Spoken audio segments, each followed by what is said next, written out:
What up, Grand Rising, good people? Grand Rising, how you doing? Yes, I'm running a few minutes behind. You probably can't tell, but maybe you can tell. But my chair behind me just knocked the whiteboard down. My chair knocked the whiteboard down behind me. So, yeah, I have to put that back up later. But it's all right. We still here. We're gonna get it done. I ain't even read the comments yet, but I already know Wrath and Tim probably got 50 things to say. What up, Primer?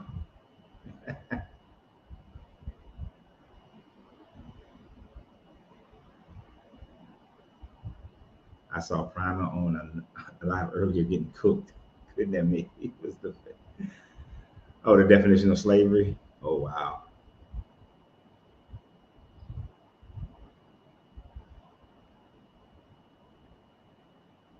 But good evening, everybody. How you doing? How you doing? I'm looking forward to tonight's conversation. It's something that I find interesting in myself. Damn, Primer, he said you got cooked on a live. You couldn't admit the definition of slavery. We got about 5 minutes before we get started.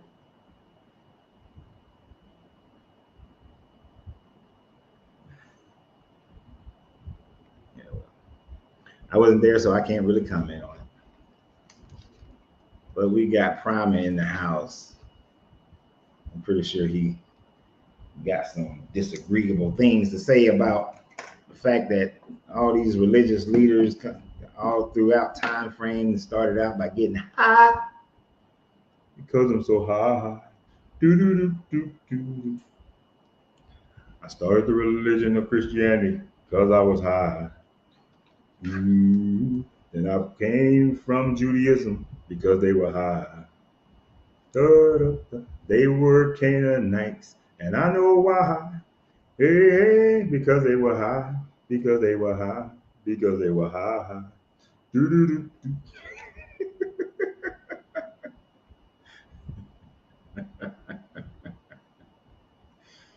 Oh man. Oh yeah. Yeah. That's what we talking about tonight. I didn't even think about that song. If I had thought about that, I would have downloaded that song. Mm-mm-mm.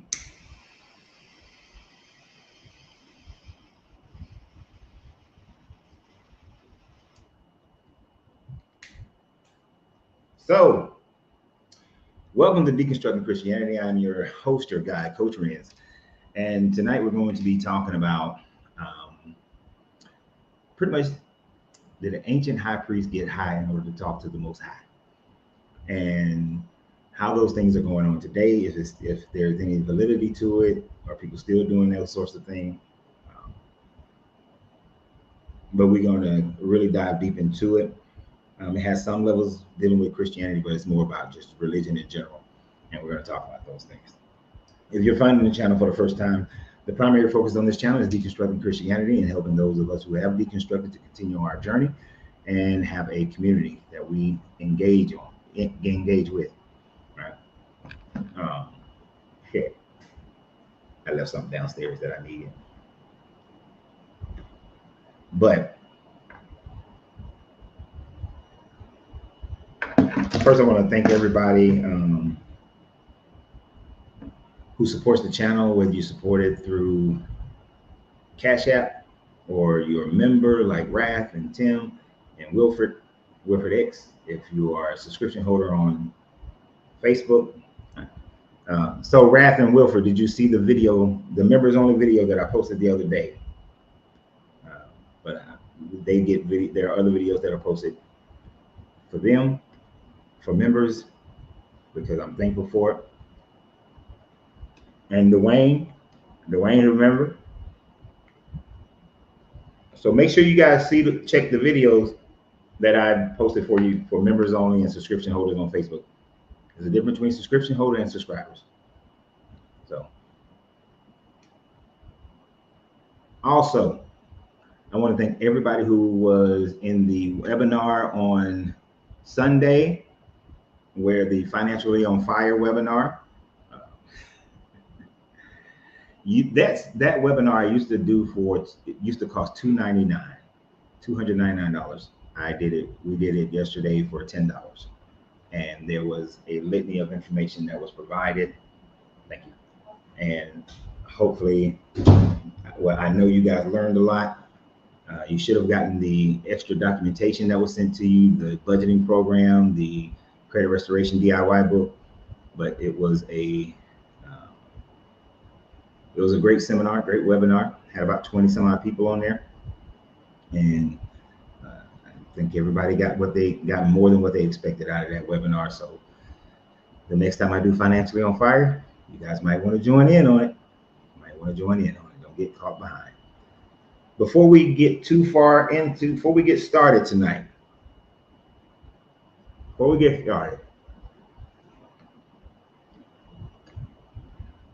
let me take a brief little moment to tell you about what we're doing in November. So on the weekend of October 31st to November 2nd, so it's the 31st, the 1st and the 2nd, we are going to have a meet and greet meetup, here in San Antonio. I would love to meet you guys. Look forward to meeting you guys. Thanks to my wonderful wife and her work dedication. And also thank you to Texas Goddess. We have most of the information ready for you right now. So the meetup weekend is going to be October 31st, that Friday, through November 2nd. The location for the meetup is going to be the Drury Plaza Hotel at Riverwalk. So Drury Plaza Hotel, Riverwalk in San Antonio, Texas. Now make sure that you would call the Drury Plaza Riverwalk, because when you call them, you will tell them that you are coming for this meetup. It's called Free Thinkers. The meetup is called Free Thinkers. All right. So Free Thinkers. Make sure you give them that name. That way you'll get the discounted price for the rooms. The price of the room, when you show up, where did I put that note? The price of the room when on Friday is, I promise y'all I wrote that down on a post note. Oh, it's over here. Nope, is that it? Nope, that's it. I got too many post notes. That's what this is telling me. Oh, it's right here. So the meetup, the Friday night room rate is $179 for Friday night and $209 for Saturday night.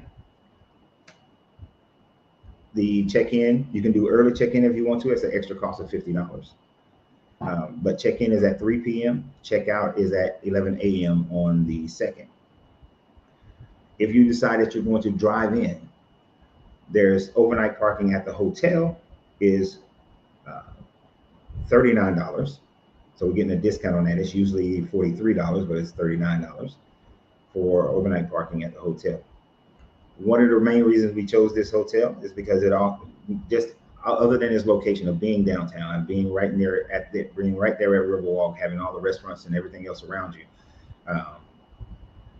they serve a free breakfast from 7 a.m. to 10 a.m. They also serve a kickback supper from 5:30 p.m. to 7 p.m. So this way, it can save you some. If you eat at the hotel, which is part of your stay there, you'll be able to save some money on breakfast and save some money on dinner. So you will be looking for just lunch. Angelina she just posted. It's on YouTube, on the YouTube version. She just posted a link to the Drury Hotels, the Drury Plaza Hotel in San Antonio. So you can click on that link and you'll be directed to the exact right hotel.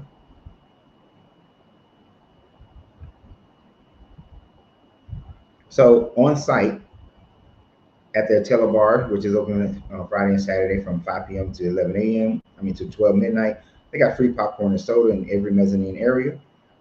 They have a heated rooftop pool, which we will plan to have one of our gatherings at the pool with 2 whirlpools up there as well. It's on the 22nd floor. And the pool is open from 9 a.m. to 10 p.m. We will have one of the meeting up time frames will be at the pool. So if you like to get wet in the pool, bring your gear so that you can get in the pool. There's also an indoor pool, a whirlpool, and that's in their San Fernando Tower, so from 10 a.m. to 10 p.m. So if the weather's permitting, we will be outside for our pool meetup. If the weather's not permitting, we'll be indoors for the pool meetup. So we are also, in order to keep costs down, we're not going to rent one of the convention rooms, one of the ballrooms.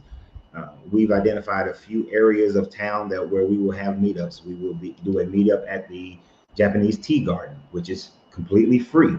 They do have a restaurant up there, but the garden itself is free. So if you drive, you can park for free, or you can take an Uber, which is going to be somewhere between $15 or around $15. You can also share that with somebody else who will also be there for the seminar, for the meetup.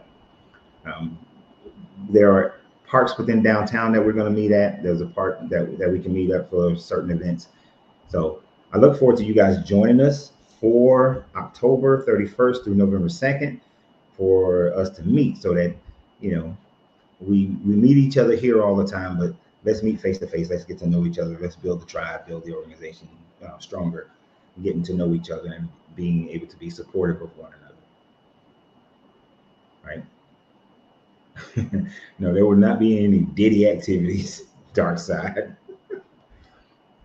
Now, my wife could have wrote this information down in any other book, right? Why she got to write it down in this book? Why she got to write it down in this book? That's all. That's what I want to know. Why she got to write it down in this book? Could have wrote it in any other book, but she decided to write it down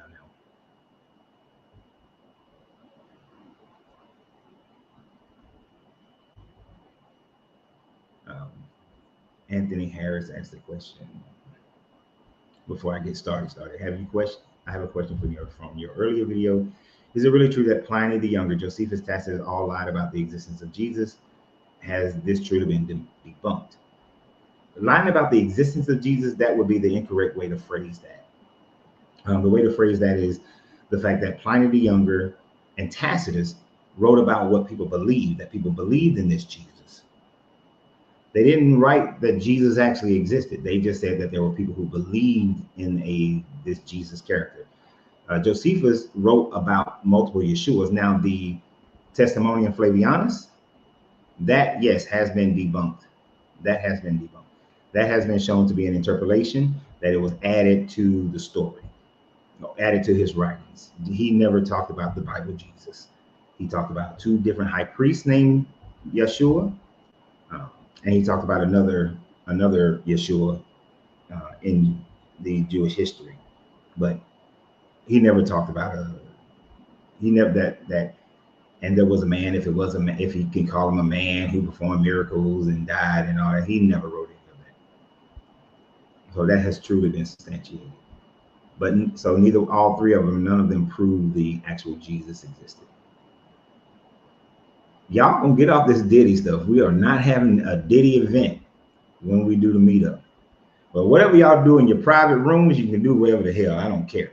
But I am not organizing any Diddy event.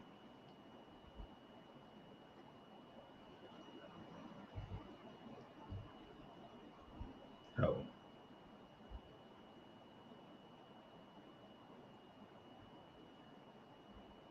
Again, Primer, he wrote what people believe. Why is it so hard to understand? There's a difference between I'm writing something that I have validated through sources or I seen myself. Tacitus doesn't give any sources for any of his statements that he makes concerning Christians. He wrote what people believe that had happened and was reporting that to Caesar, but he wrote what people believed. Yeah. So that would be the same as me writing about what people believe about Allah, or what people believe about Muhammad, or what people believe about Buddha. Sir Dr. Gautama, to be specific. Me writing about what people believe and how they worship him and their stories concerning him is wholly different from me validating that Siddhartha Gupta sat up under a Bodhi tree while he was practicing asceticism. And when a young girl came to feed him, because he had only been living on a piece of rice and a drop of water, that he then came to the Buddha mind under the Bodhi tree and developed and realized Buddhism and saw 10,000 demons and saw all the lives that he ever lived. I can write that people believe that and what they believe, but that does not mean what you think, that he was writing what he wrote and recorded what happened. You do realize Tacitus wasn't born when Jesus supposedly walked. How can Tacitus record what happened when he wasn't even alive? At least I don't think he was alive. I'm pretty sure he wasn't alive. I forgot his years. When was Tacitus born? Yeah, as I thought, Tacitus wasn't born until 55. So how can Tacitus write any of the, how can he be recording what happened if he wasn't even born yet? But believers got to believe. And I will let believers believe, and that's up to them. But what believers will not do, what they will not do, is co-opt the show. They will not, nor will they ever co-opt the show beyond what I would allow them. So tonight we are going to have a discussion, and yes, it will deal with some of the Christianity, Judaism, religion, but we're going to talk about what some people call the stone ape hypothesis, and but also what we have come to understand. If you saw the video I posted about 2 hours ago about the fact that when we have seen these people go through these new age movements, and there are things like LSD and ayahuasca and Amanita, you know what I'm trying to say, mushrooms involved, that this is nothing new. This is something that has been done through ancient times. This is something that people have been doing. And this is what ancient people believed in, allowed them to be able to talk to the gods. So before we get into what we know in history, let's first talk about this theory, this stoned ape hypothesis.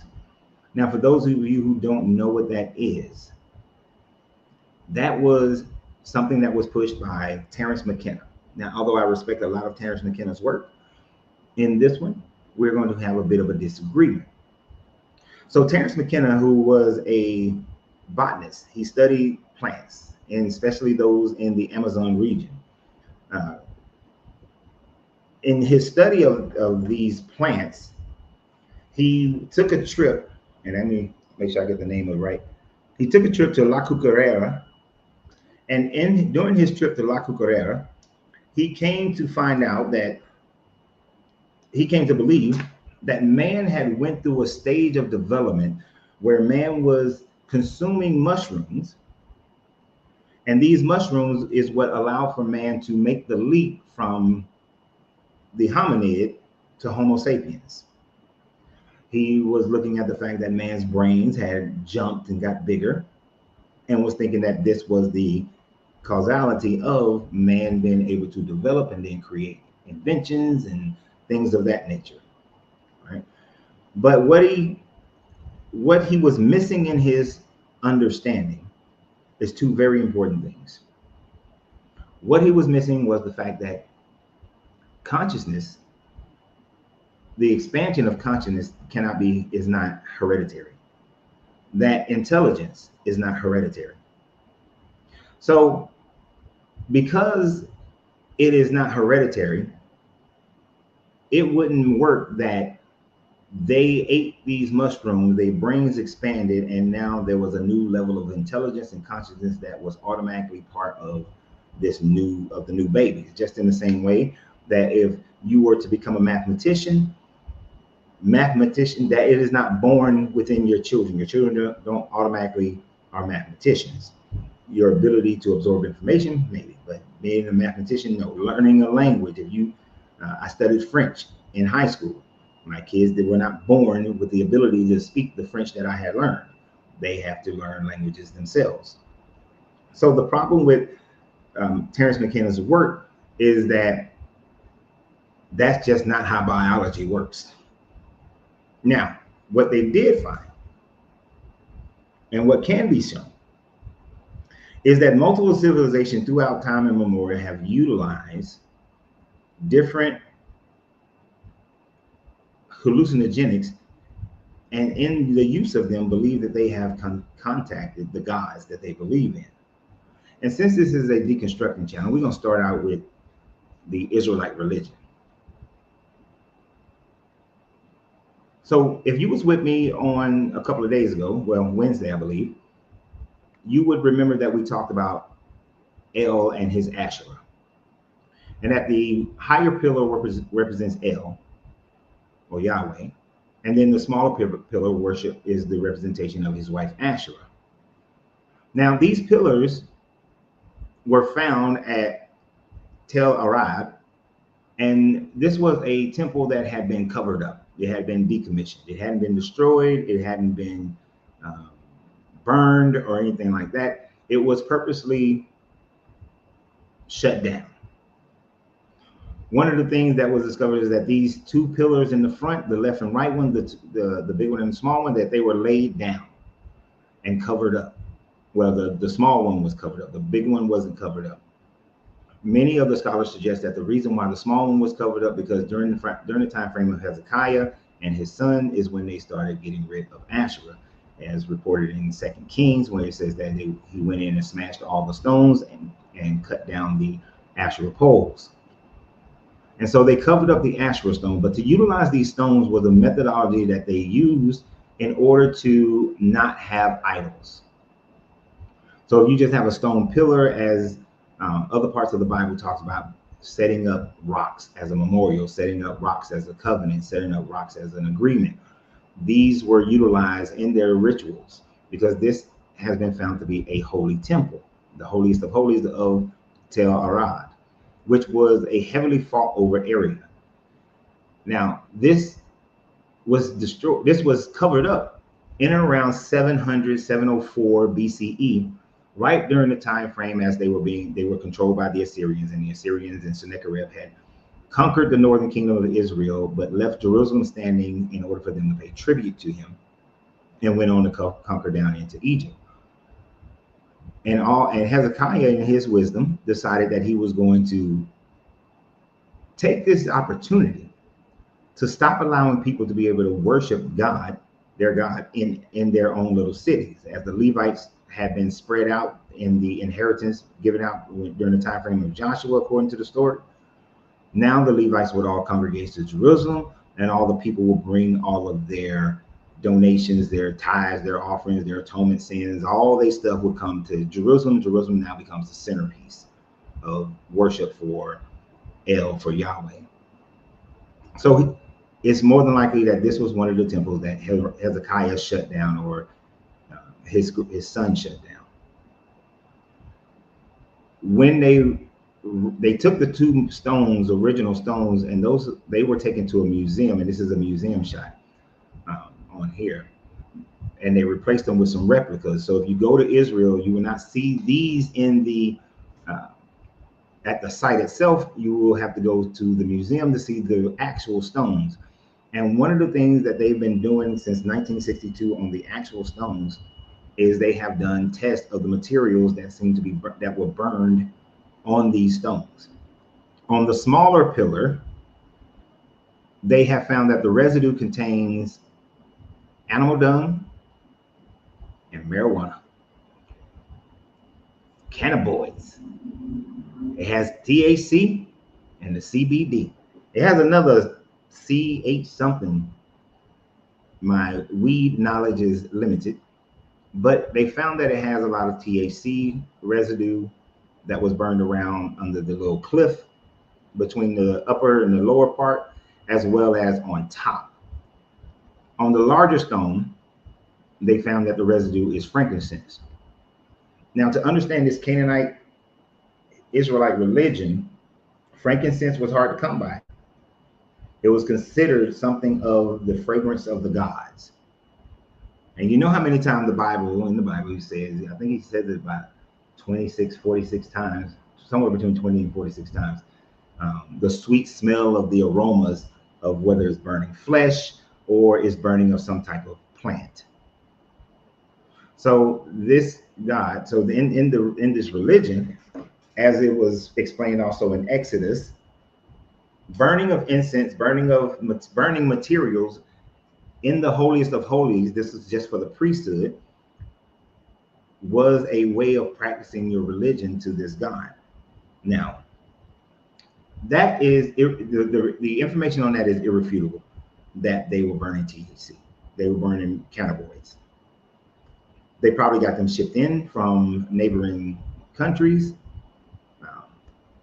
because the evidence doesn't show that they were growing cannabinoids in Israel. But this, of course, is an area that is the Mediterranean area is a huge trade market.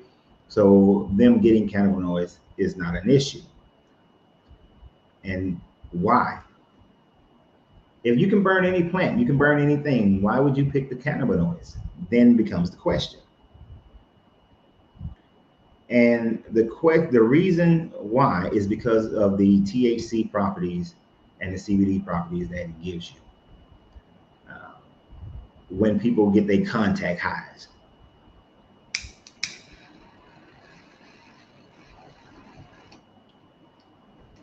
Because what we have learned from other cultures and other civilizations is that the overwhelming majority of countries and civilizations get high as a method of contacting their gods.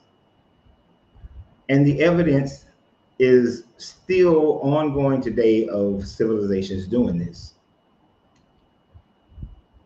We can look at multiple civilizations and see this process happening over and over again. One of the ones that is closer to home, because I live in North America and Mexico is down the street, is that the Aztecs practice a mushroom ritual. This mushroom ritual, with the use of what they call the mushrooms the flesh of the gods, is Tawananakotao. It's Tawananakotao. That's why I've said it's translated as the flesh of the gods. These were mushrooms. The worst thing about their information is that the overwhelming majority of their information has been destroyed, because when the Spanish conquistadors came in and they saw that they was doing this ritual and they were taking in the mushrooms and they were speaking to their gods, the Spanish saw this as demonic. And they began to tear down their ritual sites and destroy all their writing, destroy their murals. So there's not a lot of information we can find about them, other than the fact that there are still remnants of the original people still practicing this ritual. And it was because of some, I forgot to write their names down when I was researching it. It was because of this one couple who had went down to Mexico and they allowed them to participate in the ritual that that Terence McKenna became interested in it. This was in the mid 1900s, early to mid 1900s. That then Harvard studies and studies at Johns Hopkins and Boston University began to do studies with psilocybin. Psilocybin is the quality of mushroom that gives you the shroom trip. But them being able to do it, they did this, and when it was published in Time magazine, it sparked what became the 1960s revolution, right? And it also sparked other societies, these colleges to conduct studies. It also sparked a three-letter organization in the government to start doing their own studies as well with LSD. But what they demonstrated when they found out when they went to Mexico is that they had a religious experience. Terence McKenna had a what we would call a religious experience. And they saw this as their method of talking to the gods. Now, they weren't the only ones. If there was just one culture, that would be one thing, but it wasn't just one culture. We also had for centuries, the Greeks had an annual meetup. This meetup was done with emperors. There was done, people like Constantine went to this meetup. Theodosius went to this meetup. Different Roman leaders went to this meetup, but you had Greek kings going to this meetup.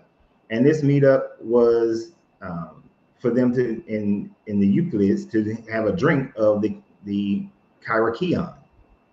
The kyrikion, which is something that nobody knew what it was until 1978. And in 1978, they discovered that from a plant called aragot, that it was a natural LSD. And they would go there to connect with the gods, speak to the gods, talk to the gods. Right? You know what? I don't want to miss you guys' statements. I heard ayahuasca will break your brain. No, ayahuasca won't break your brain unless you're just not good, you're not ready for it. LSD is another psychedelic substance that has been used historically. Right. I'm talking about LSD right now.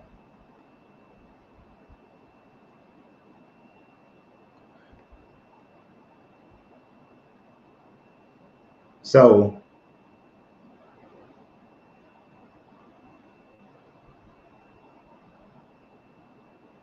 okay, T, that ain't what we're talking about right now.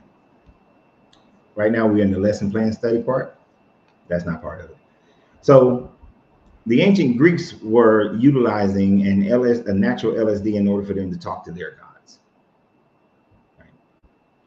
We also had with the Greeks and before they became a unified nation, but even after they became a unified nation, they were also going to see reading his stuff threw me off, through the oracles, the Oracle of Delphi.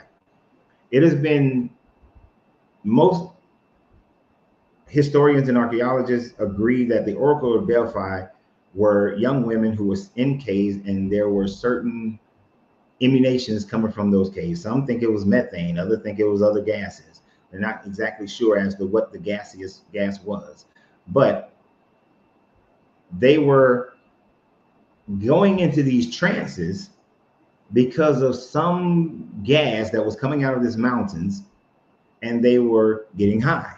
Now, in this Greek picture here, these women are holding up a flower. This is part of the what they found about kyrikion, but they also express their journeying of the upper crust of people going there to get this magical drink that came from a plant in their Greek traditions. And we also have countries like India, ancient cultures of India, who were also participating in these types of things. They had a drink called the soma. And the soma is exactly what you guys think it is. And although I know y'all gonna start thinking about, oh, that's where Santa Claus come from. But the soma was an Indian mushroom, the Anamosquita mushroom, Amanita muscaria mushroom. This is your Santa Claus mushroom. This is the red and the white mushroom. And this has absolutely nothing to do with Santa Claus.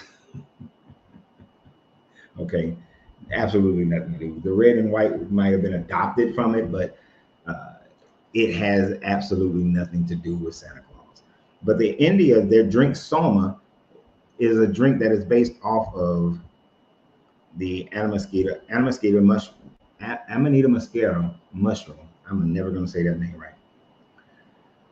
Now, like people like this little Siberian woman, they had the worst version of it to me. They would allow for the camels to eat the mushroom, and the camel would then naturally purify the mushroom, and then when the camel pissed, they would collect the pee and they would drink the camel pee because it would get rid of all the toxins.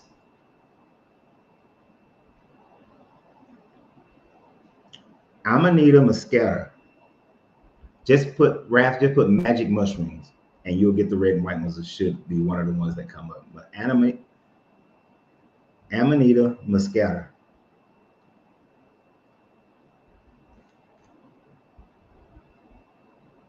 So now I'm not going to collect some pee and drink it, but Siberian shamans to this day still collect these mushrooms, have the camels eat it, and then they drink the camel pee. So before we go into more modern day conversations about what people have done, we can see that there are multiple tribes around the world who participate in these types of rituals, who utilize these things. We have the joke in America, you grew up talking about smoking the peace pipe. Oftentimes that is now referred to when people are talking about smoking marijuana. But this comes from the cannabinoids that most Native American tribes were smoking. And this was how they communicated with their ancestors and communicated with the gods, is that they would smoke the peace pipe. They would go into wigwams or tents or their teepees, and they had special ones that the shamans would be in. And they would burn the plant and allow for the smoke and the heat to imbibe upon you. And then you would go into your trances.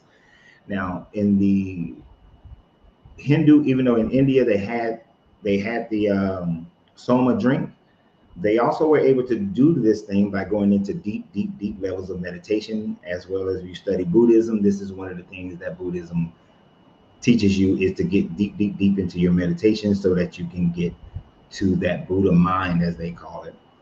And it's just merely through meditation. So all the time, it is not just done by that, because what happens when these things go into your system is that your brain, with its natural hallucinogens that's in it, your brain starts to release the DMT, and you go into these trances where people believe that they are talking to their gods.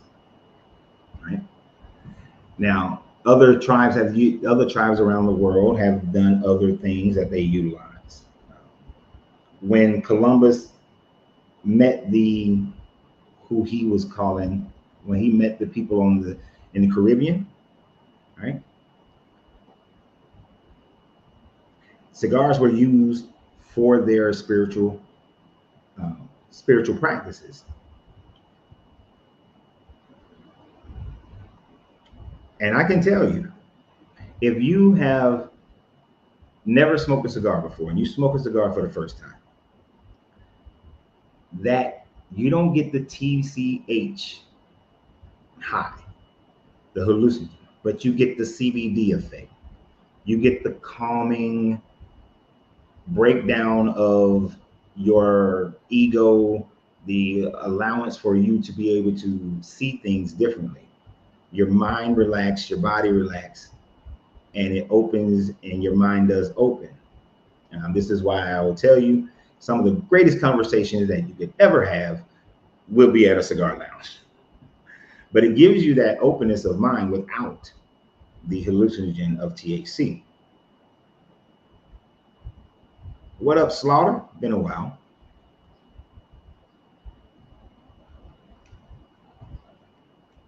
Yeah, a lot of monks who have done LSD say deep states of meditation are just like it. And it can be. It can be. From time to time, I can reach that state of meditation where it would seem like I just did a mushroom trip. The mushrooms or whatever, or the cannabinoids that these ancient people were using, was the process to get them there faster, to get them there without the full discipline. Because it does take a level of discipline to be able to meditate your way into this heightened state.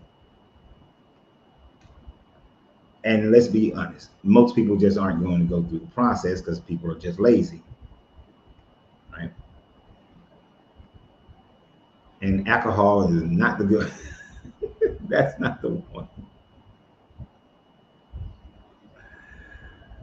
Um, I can see your comments. So yeah, your comments are coming up, Debbie. And if you look on the bottom right corner of the screen, everybody should be able to see everybody's comments. So,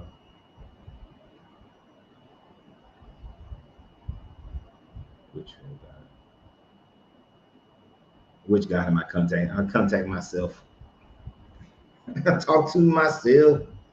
Now, but so before we get into my own personal, this is not something that has not been studied. This is something that has been studied in more modern scientific environments than people would like to accept. Before it, even after it became a class 1 or class A, whichever, whatever it's called, there were studies done at Harvard with psilocybin. And one of the things that they realized is that when they gave people dosage of psilocybin, and let me put this up here, when they gave people doses of psilocybin, uh, that they would have a 200% increase in their acuity, meaning that they would notice things faster. They would see things faster. They were more reflexes would move were better in low dosage.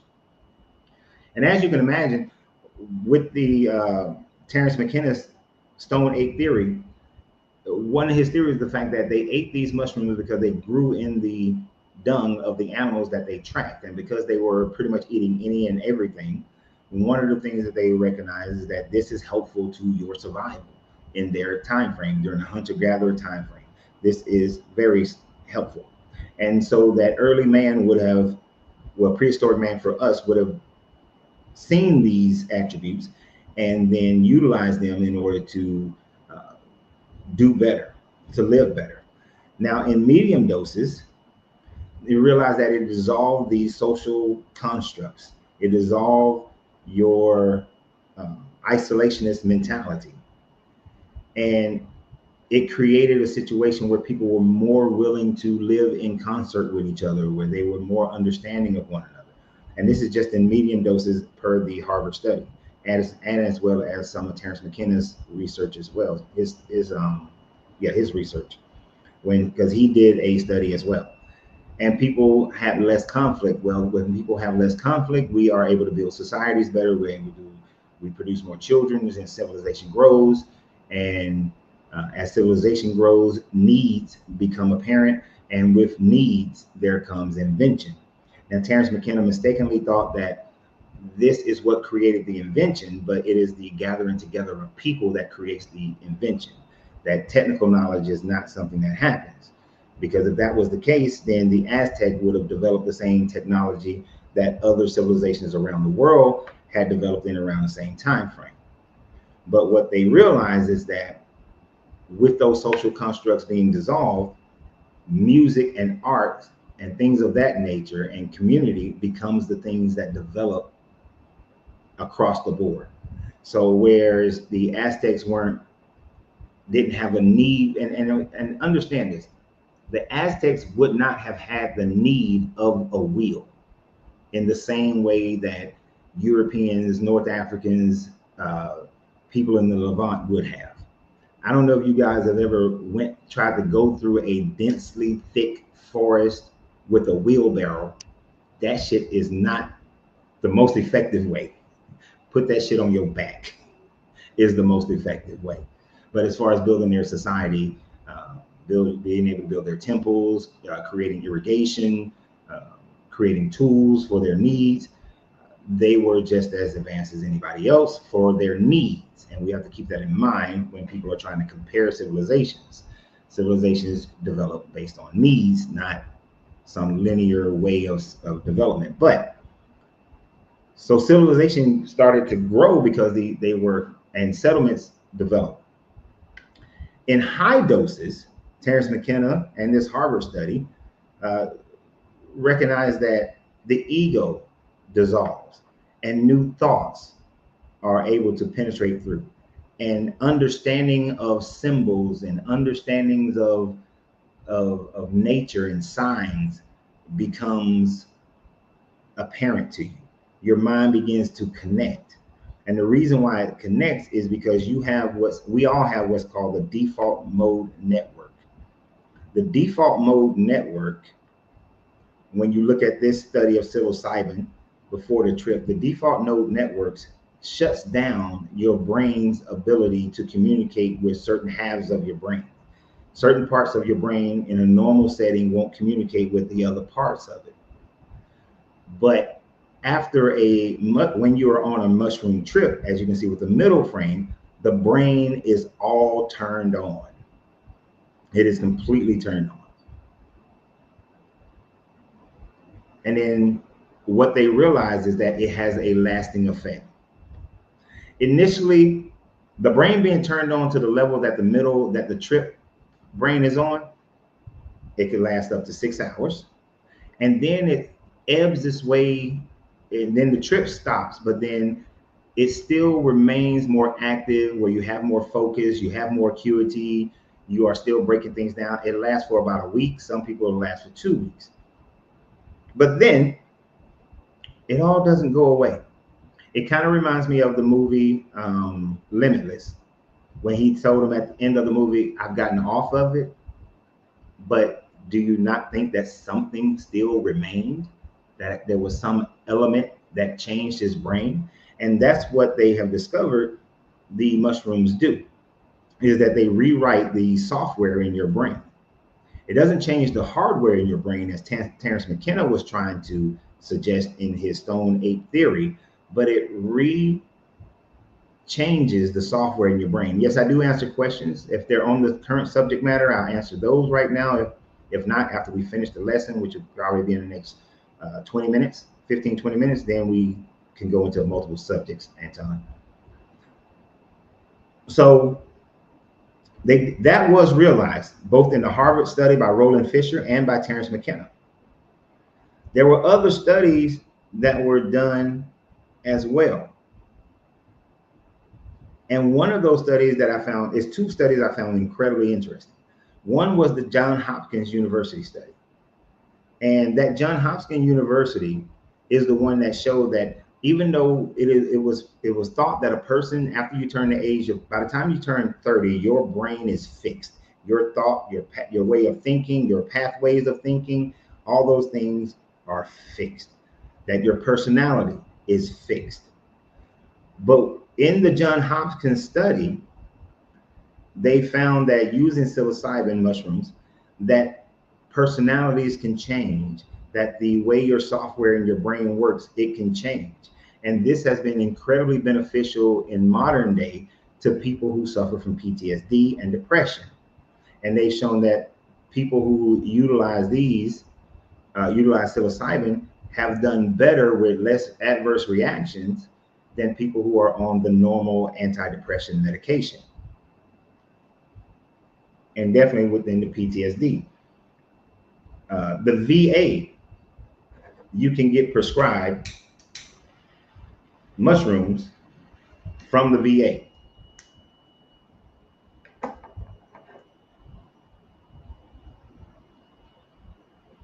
No, Terence McKenna was a botanist. There may be one name there that's I don't know.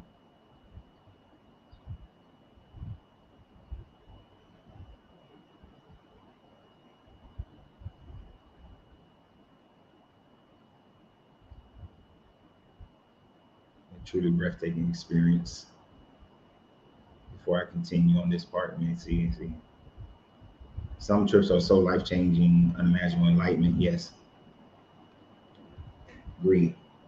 Now, the other study that I find incredibly interesting is the Boston University Good Friday study that was conducted in 1962.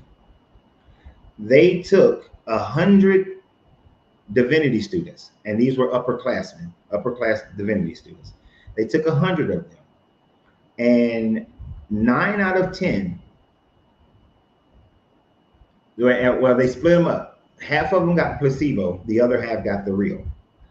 And 9 out of 10 of those, no, I said 100, it's 20. Sorry, they took 20 upper class divinity students.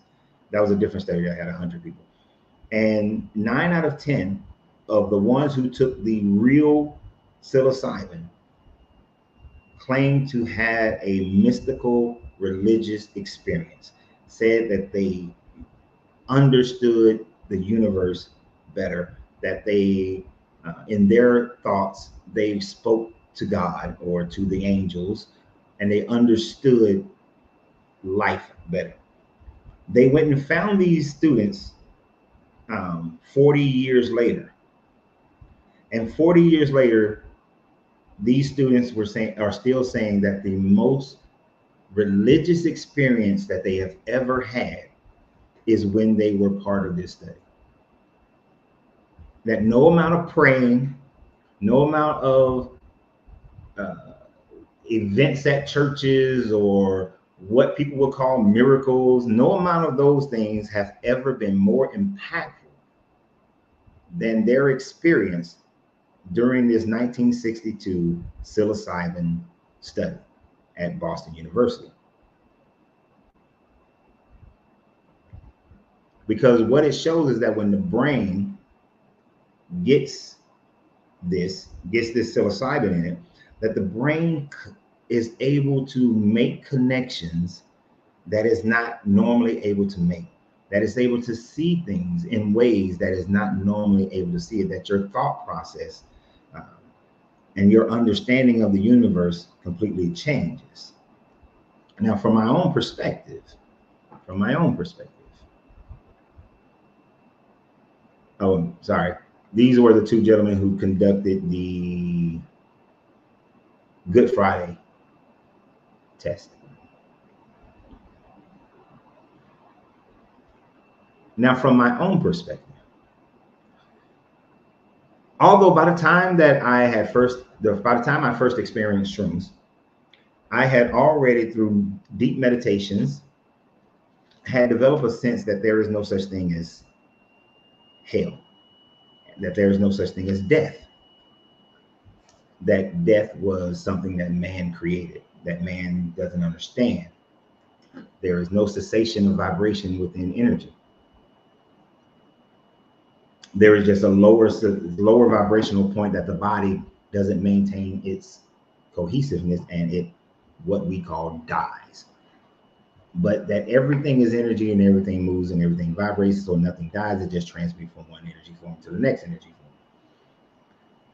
I was already there through meditation, but it was the first time trying ayahuasca that the deeper levels of realizing that neither is there death, but neither is there hell, neither is there heaven outside of what you decide, what you choose for it to be. And that most people have been so indoctrinated into culture and religion and all these other titles that we give ourselves that they can't see the true universe. After the ayahuasca trip, I no longer believe in race. I no longer believe in gender as we see gender. I mean, I understand we live on this planet. I started calling this the poverty suit, right? This is when I first started calling this a poverty suit, because I'm only a male because of the poverty suit that my consciousness is in right now. But my consciousness itself is non-gender. But the flesh is what's gender. So those things went away. Those thought processes, those concepts, those constructs start going away. And as those constructs were broken down, there is no such thing as nations and states and all these sorts of things. Even the idea of family breaks down. Family became the people you vibe with, not your bloodline. So all those things broke down, and then the mushroom trips just continued me on my journey thereafter.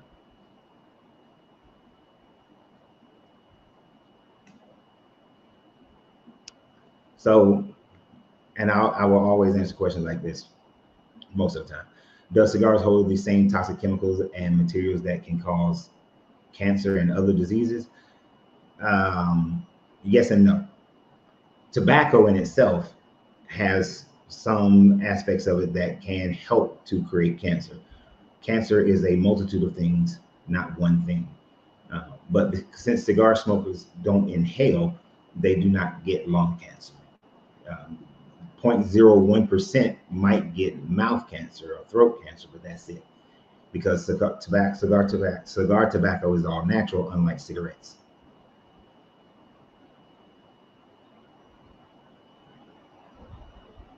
So,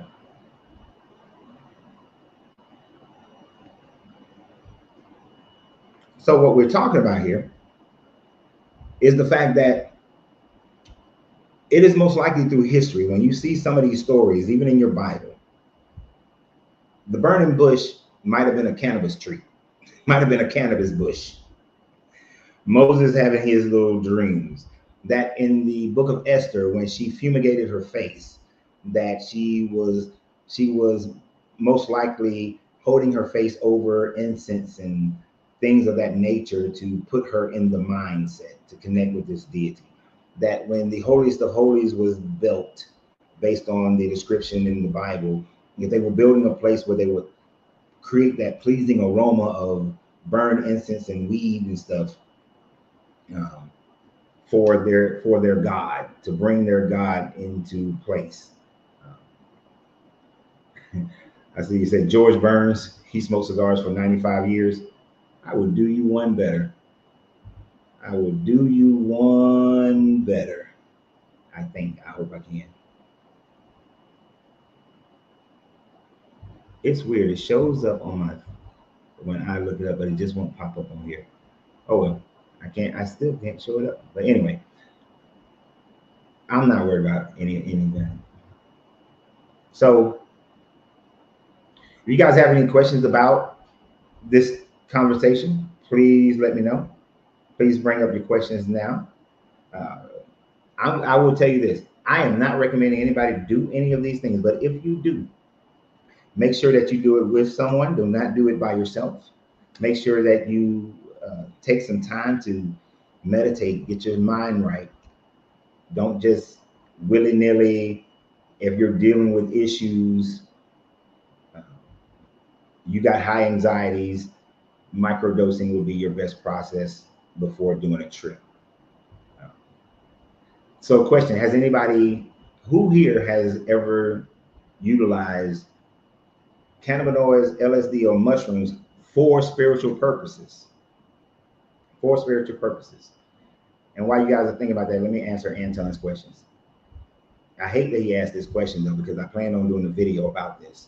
How does prophecy work? Does someone make it up and you apply it to whatever you want to apply it to? That is how most people in modern day will apply prophecies. They will see something that happens in their life or in the world, and that seems close to uh, what they've seen in their Bible or what their Bible predicts, but it is something that they are fixated, they're creating themselves. Now, the other aspect of it is that most of the prophecies of the Bible are things that anyone can commonly see that happens throughout time and history. Nations rise, nations fall, droughts happen, volcanoes erupt, earthquakes happen. So if there's a prophecy and it's really just something that happens in nature naturally in your area, that's fine. Now, what I'm going to talk about more on the video that I plan on producing tomorrow is the fact that most of your prophecies that were written in your Bible, such as in the book of Daniel, things were written after the fact. And then as far as the Jesus creation, things were written to fit what was already known to have been written concerning a Messiah. So the fact that he came out of Bethlehem, of course they wrote that he came out of Bethlehem because they previously believed in a book that told him he would come out of Bethlehem. But most of the prophecies are just fake, and people trying to force it to happen because they need to feel like their religion is correct.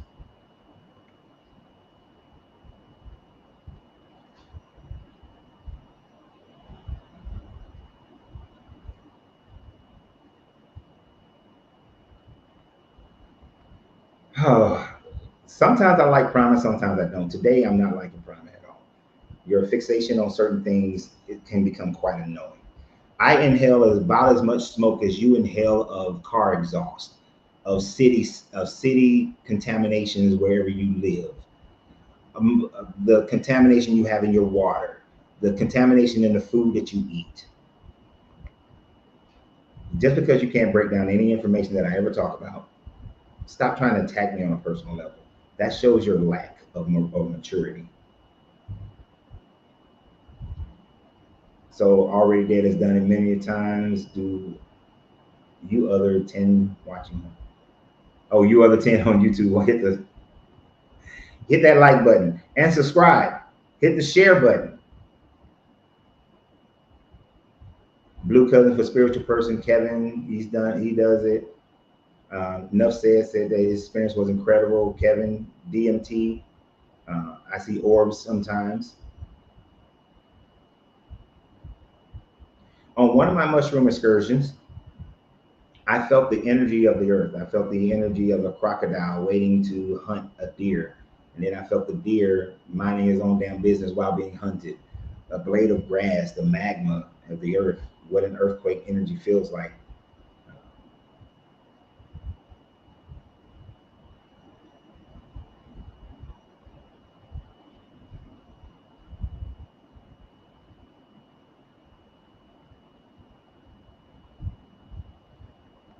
You are not challenging anything, is the problem. You're just making baseless statements and trying to deflect the conversation. That shows a disrespect for the platform and everybody on here. So, yeah, when I say I don't inhale cigars, I don't inhale cigars. It is not up for debate. I don't inhale cigars. Is it still in the room? Sure. Do you get some secondhand? Sure. But as much as you drive down the street and you get exhaust fumes in your breathing. So it's really childish.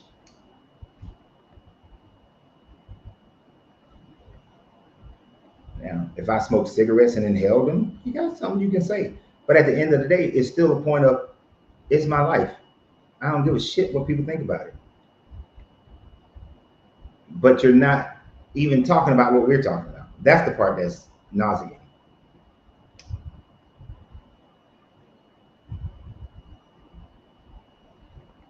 Um, if you talk, actually, the VA will subscribe mushrooms for people with PTSD. Of course, it's being done in micro doses. They're not prescribing it in levels to go on a trip. So I don't know I don't know if it's in pill form or liquid form, but because I haven't asked for it. But you can, but if they're doing it for PTSD for veterans, then it has to have been studied, been through clinical trials, and would be in at least stage 4 of clinical trials for them to prescribe them out.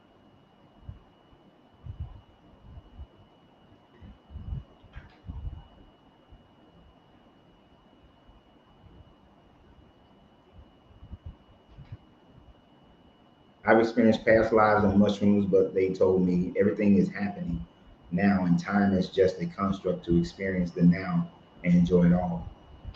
That sounds like a good trip. On one trip, I wish my wife would have recorded it. It would have been awesome if she had, but oftentimes you don't think about those things. So the next time the next time I do a trip, I'm definitely going to record. But I was speaking a language that I don't know and one that she's never heard of.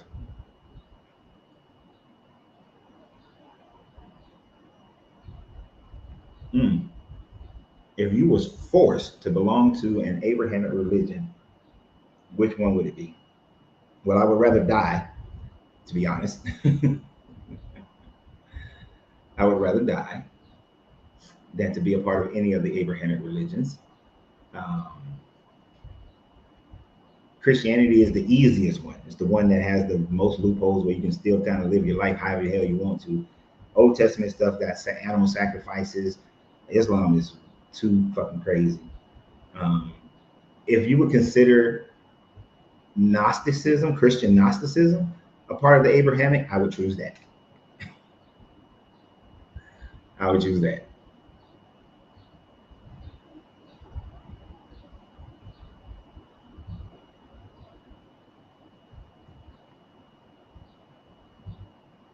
Say when your friends get high, they see angels. I think, and here's the thing: when these ancient people and people today still do it, you're really delving into your own consciousness. So you're going to see constructs of things that's within your consciousness. Until you open yourself up to the universe itself, the energies of the universe, most of the time what you're seeing are things that are already within your mind. You're just diving deeper in what the mind is. You're seeing that it's as if you many people use PowerPoint and Word, Excel, but they're only scratching the surface of it. It's like the shrooms open you up to where now you understand how to do macros in Excel and things like that.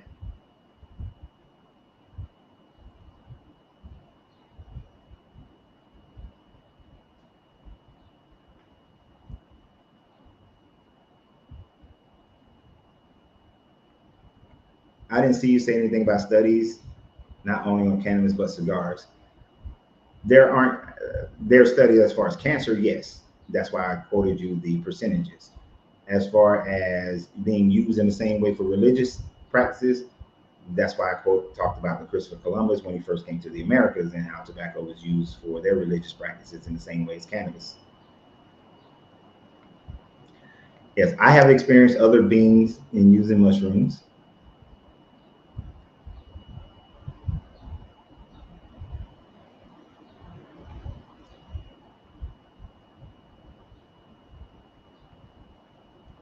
I'm gonna have to look that up. I haven't heard of that one. The 5-MeO DMT. I haven't heard of that one. And I don't know about you guys, but on my YouTube, I get commercials for mushrooms all the time. So there's a certain degree of it that is perfectly legal, as I can tell.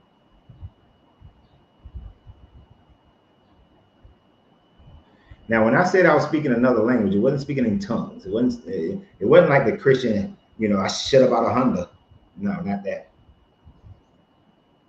It was a language, and while I was in the trip, I understood and knew the language.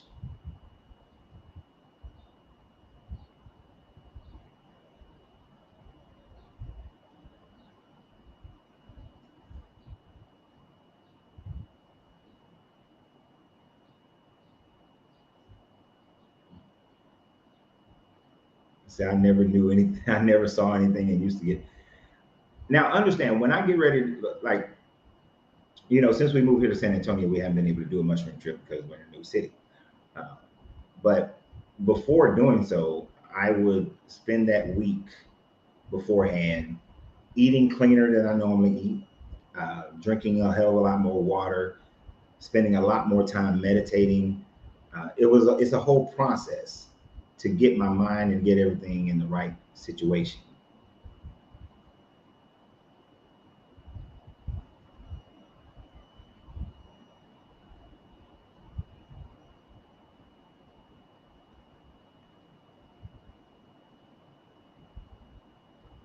And that's part of Terence McKenna's statement is that psychedelics and others have said the same, brings us closer as a community. And I know you probably mean even closer as far as stopping our war, blood, and bloodlust, but yes.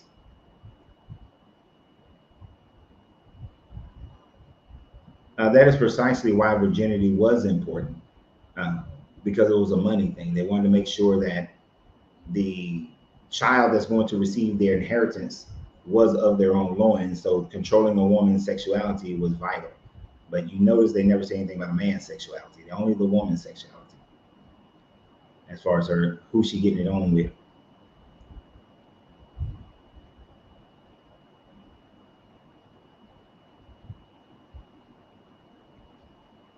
If Jesus was from the Middle East, why these folks make him white? Because the ones who are in control of the religion are.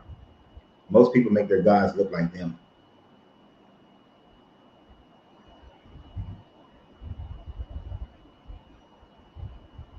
Ooh, and I got way behind. Let me catch up real quick because I'm too far behind.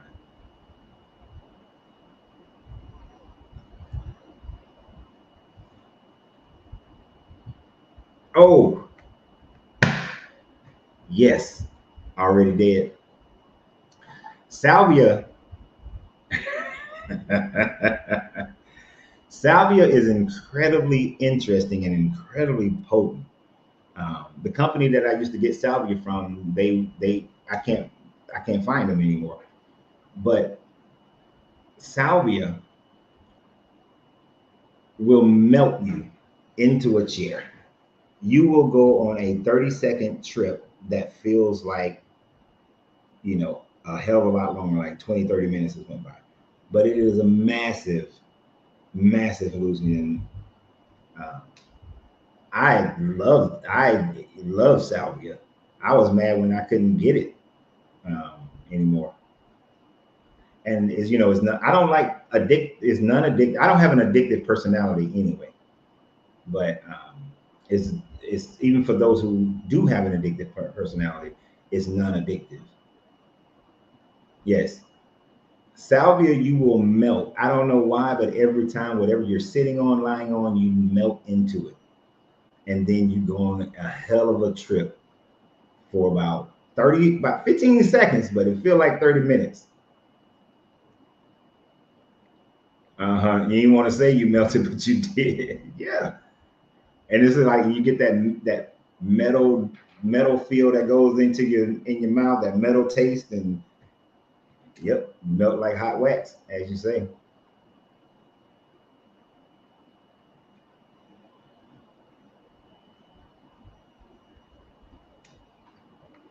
You say if I knew the day of my death, I would probably experiment with everything week leading to my death. I understand.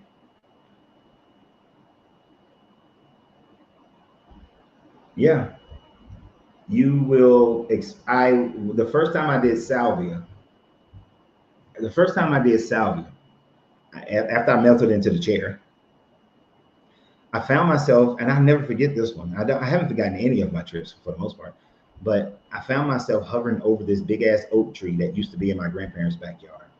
But the yard was the same way the yard is now, that my aunt has paved much of the backyard into a driveway. Uh, but the oak tree that she's cut down was still there. So it was a mixture of the modern and the old. But I was hovering above the tree. And then I saw myself on my little bicycle riding around in the backyard. And then when I I was trying to talk to myself and my younger self, but then my younger self looked up at me and recognized me and then told me, "You forgot who you are." Right? He told me I forgot who I was. And all of it was like, felt like it was going on for hours, of my younger self telling me about how I forgot who I was. And I came up out of that thing, and only about 30, 45 seconds had went by.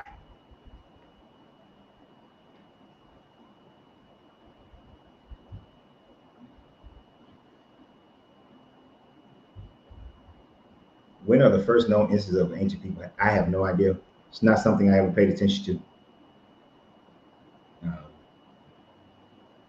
it's not really relevant to me to know when people started participating in homosexuality.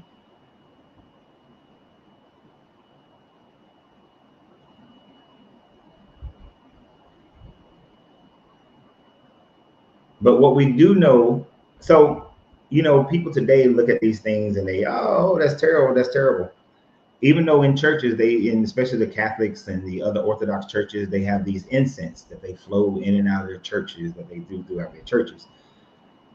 But that is not something that they've done, and they might give you a reason and say that, oh, in Exodus it talked about incense and things of that nature.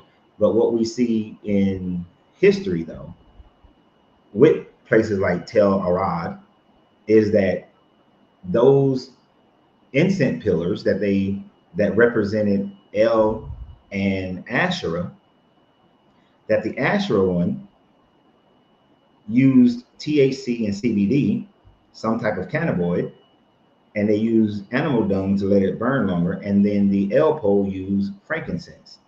And these were only in the holiest of holies, and this was only for the priesthood. And if you think about it, how did that they started? Even today, it is the priesthood who are supposedly closer to God, supposedly getting the information from God.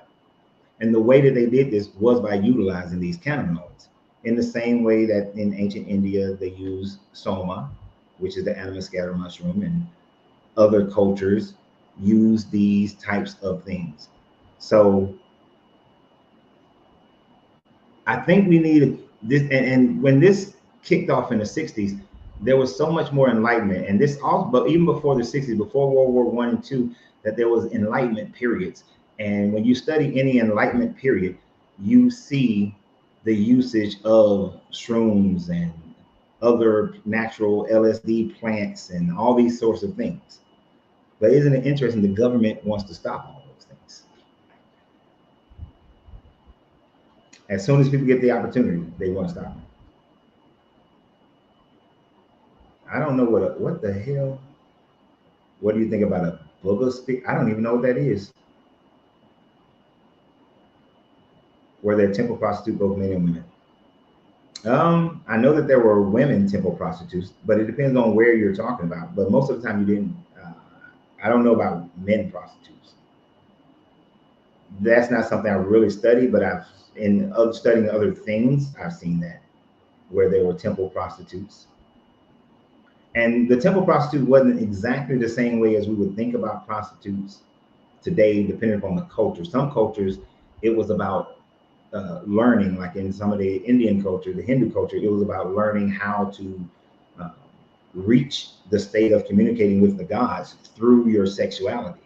Like sex was used in ancient Kemet in India and Asia, that Asiatic area, as a methodology to talk to the gods. Getting the orgasm was also a spiritual process. And it was vital for men to be able to get the woman to orgasm for the spiritual processes. Look at what mushrooms do to Mario and Luigi. Hey man, I'm with you.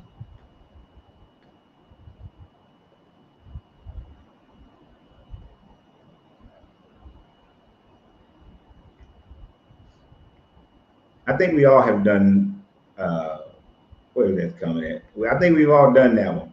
Use a child, you twirl around till you're dizzy, laughing and tripping and falling. This was a form of getting high. Oh man, sometimes some of the stuff y'all say be killing me. Yeah. Okay, so it's a metal orb found in Brazil, sugar spears. I have to remember that one. And this was one of the main points of tonight's discussion. Although Terence McKenna's theory on that's was part of man's evolution, what he wasn't wrong about is how mushrooms created community and how, well, utilizing psychedelics created community and centered around being able to contact the gods. And the shamans, the healers, use these things in order to contact the gods, or what they believed they were contacting, and connecting with nature, connecting with the universe. And that from those, we developed into religions. The reason why I brought up Tel Adad is because from the use of these cannabinoids that we know of in the 700s BCE, and was probably being used long before that, and more than likely being adopted from the previous Canaanite people, from the Sumerians, from the Akkadians, that this is probably how they developed their religions, because they believed they were talking to the gods.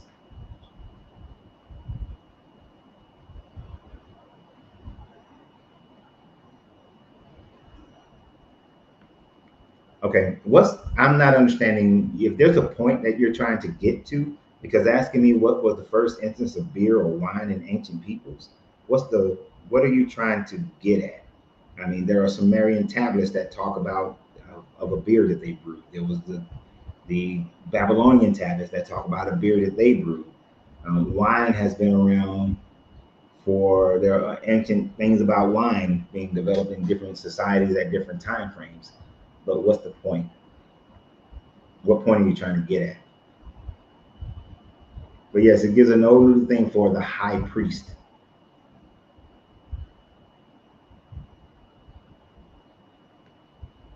Now, I do think everybody should try some level of these things, but in the right format. In the right format where it is through a meditative process.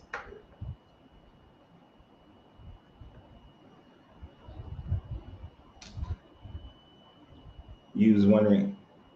I would say just use a simple use a you can use a Google search in AI and it'll break down a bunch of different processes. And then if you need to go deeper than that, then go to Google Scholar and ask the question again in Google Scholar, and you will get a lot of PhD papers or articles written by archaeologists who then will answer that question. But different cultures develop different things at different times. So who was the first? Don't know.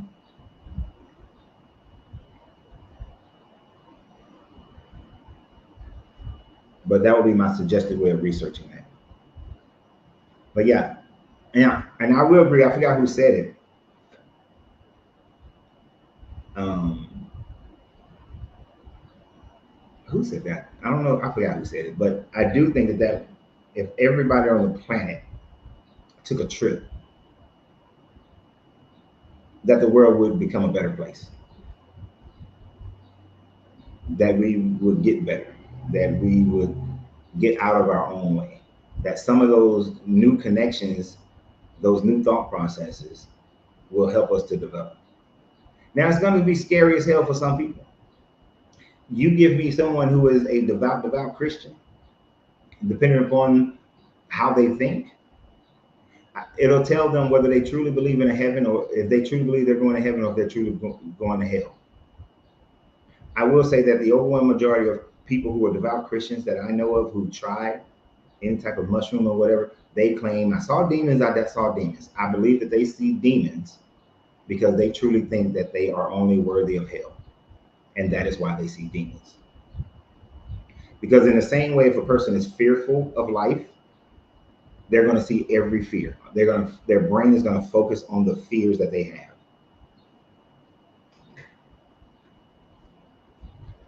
And the microdosing, when I was going through the process of the whole chakra thing, I was microdosing the entire time. And then later, years later, when I was developing the cigar lounge, because this was a brand new industry for me, I was microdosing the whole time. When microdosing allows for your focus to be there, for you to be more creative.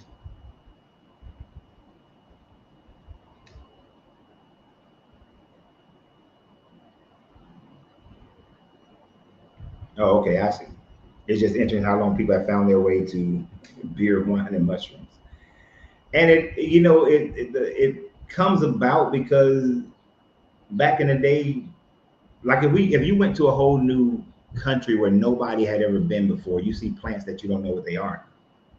You got to figure out a way to eat. And as you try things, you discover different things about these plants. Some are going to make you sick, some just going to be nothing but food. And then you're going to eat an animal scary mushroom and you're going to get high, but you might get sick. And then you figure out how to filter it, and then you use it for spiritual practices. And yes, I do think you find answers, the true answers from within.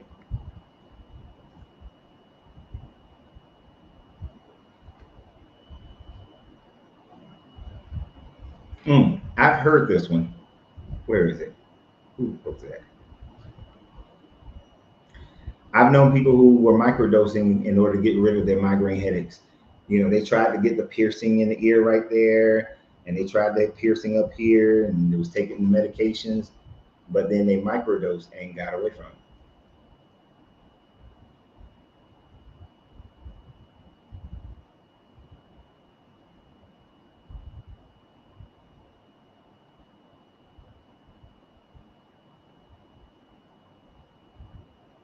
Said there were times children drank wine because it was safer than water. Yeah, there were time frames in civilizations where it was safer to drink the wine than the water. And then you have cultures like when I lived in Germany, because the German culture doesn't abuse alcohol like the way Americans do. It was nothing for a 12 to see a 12-year-old in the liquor store buying a bottle of wine because 12 is maybe a little too young. The kids probably like 14, 15, but they're buying a bottle of wine because they know they're taking that bottle of wine home to their parents. But because of their lack of the taboo and their lack of abuse of alcohol, there is way less drunken. There's the drunken disorderly, the DUIs, all that kind of stuff.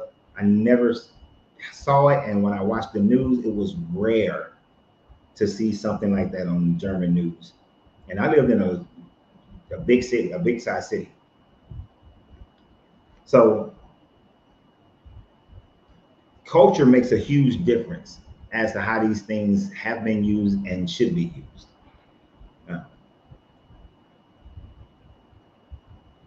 Americans, the basic American mind, like I don't think it will take some time for American mentality to get the way that the mentality is in Amsterdam.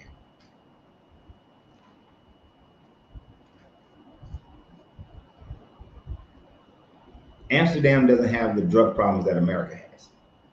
Yet 99% of any drug, 99% of drugs you can name are legal, and then they're controlled. In America, somebody will chemicalize your stuff, and the next thing you know, you having all kind of convulsions and you dead because there is no oversight on it.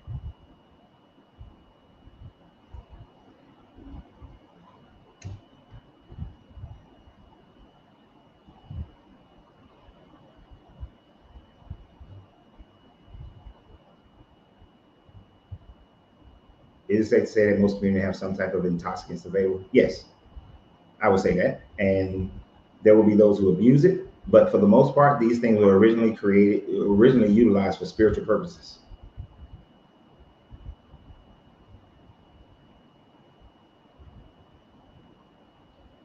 Yeah, America has definitely some prison culture. We imprison more of our own people than any other country in the world, or at least we're in the top 5. Yeah,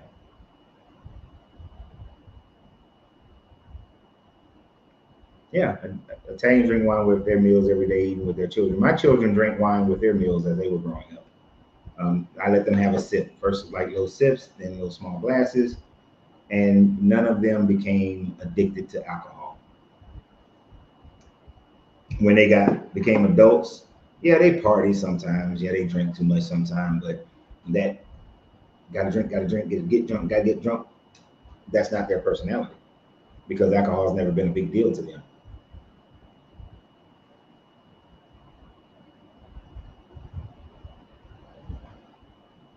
What up, Jeremy?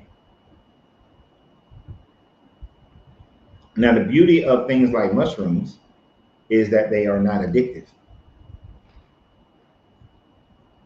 That's one of the reasons why I don't mind mushroom trips because they're not addictive. That's one of the reasons why I don't mind salvia. It's not addictive. Now, I will say I don't have an addictive personality. I have demonstrated within my lifetime I was doing something and I just stopped and never fell back.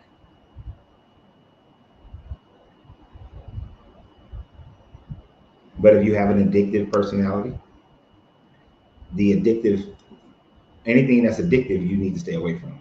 But shit, food is addictive to some people.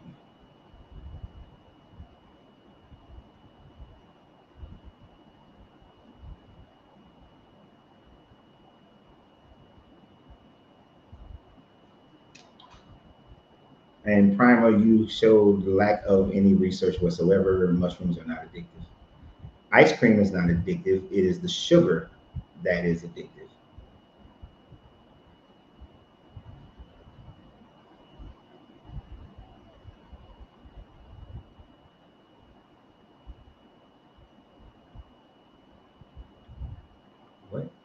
There is also different herbs to induce dream, like Cali.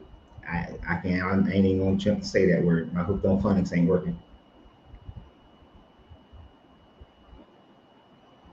Many moons, as long as humans been around, probably they have been getting higher drunk.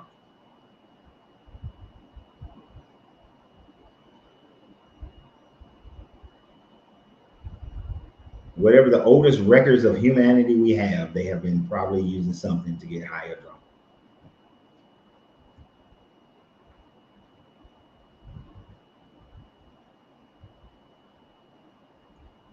Anything can be addictive. It's just something. It's a slogan.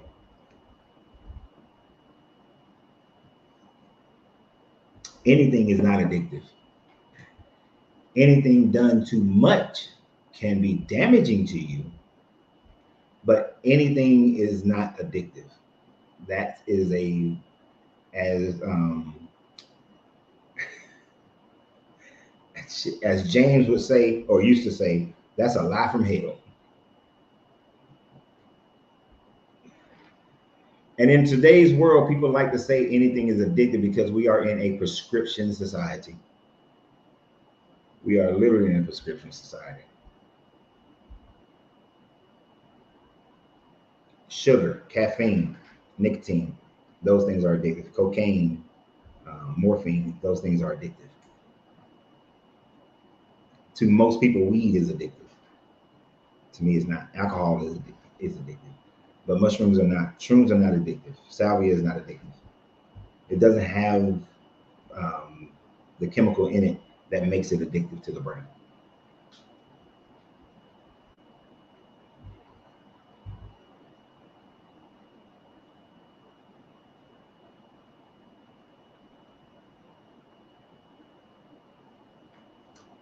Now this is why this is the best thing you can say. Because I like stargazing, I would love to have been able to see the sky back before we put all this pollution in it. And then to be on a shroom trip and see the sky, you know, 5,000 years ago, man, that would be amazing. Shit, being in the middle of the ocean on a military ship and they turn off all the lights and to be able to see the sky, that was amazing. Uh, I can only imagine what it was looking like before we start putting all these chemicals in the air.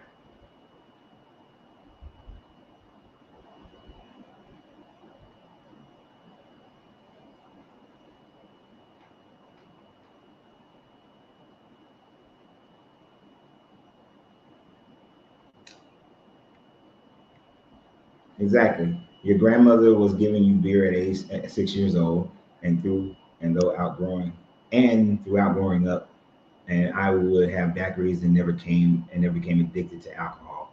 I believe when you make it a big deal, that's when it becomes a problem. Exactly. There are only a few things that have these chemicals that are designed to addict you, like crack.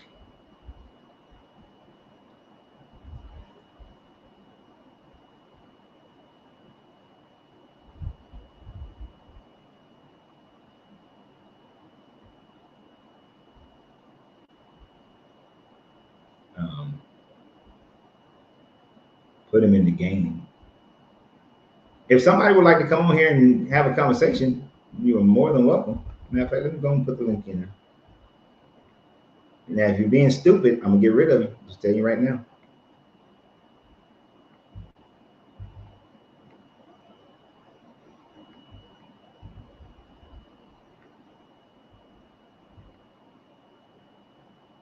Let me remove some of these things out of my studio so that I can make sure. There we go. That's enough shit. Okay.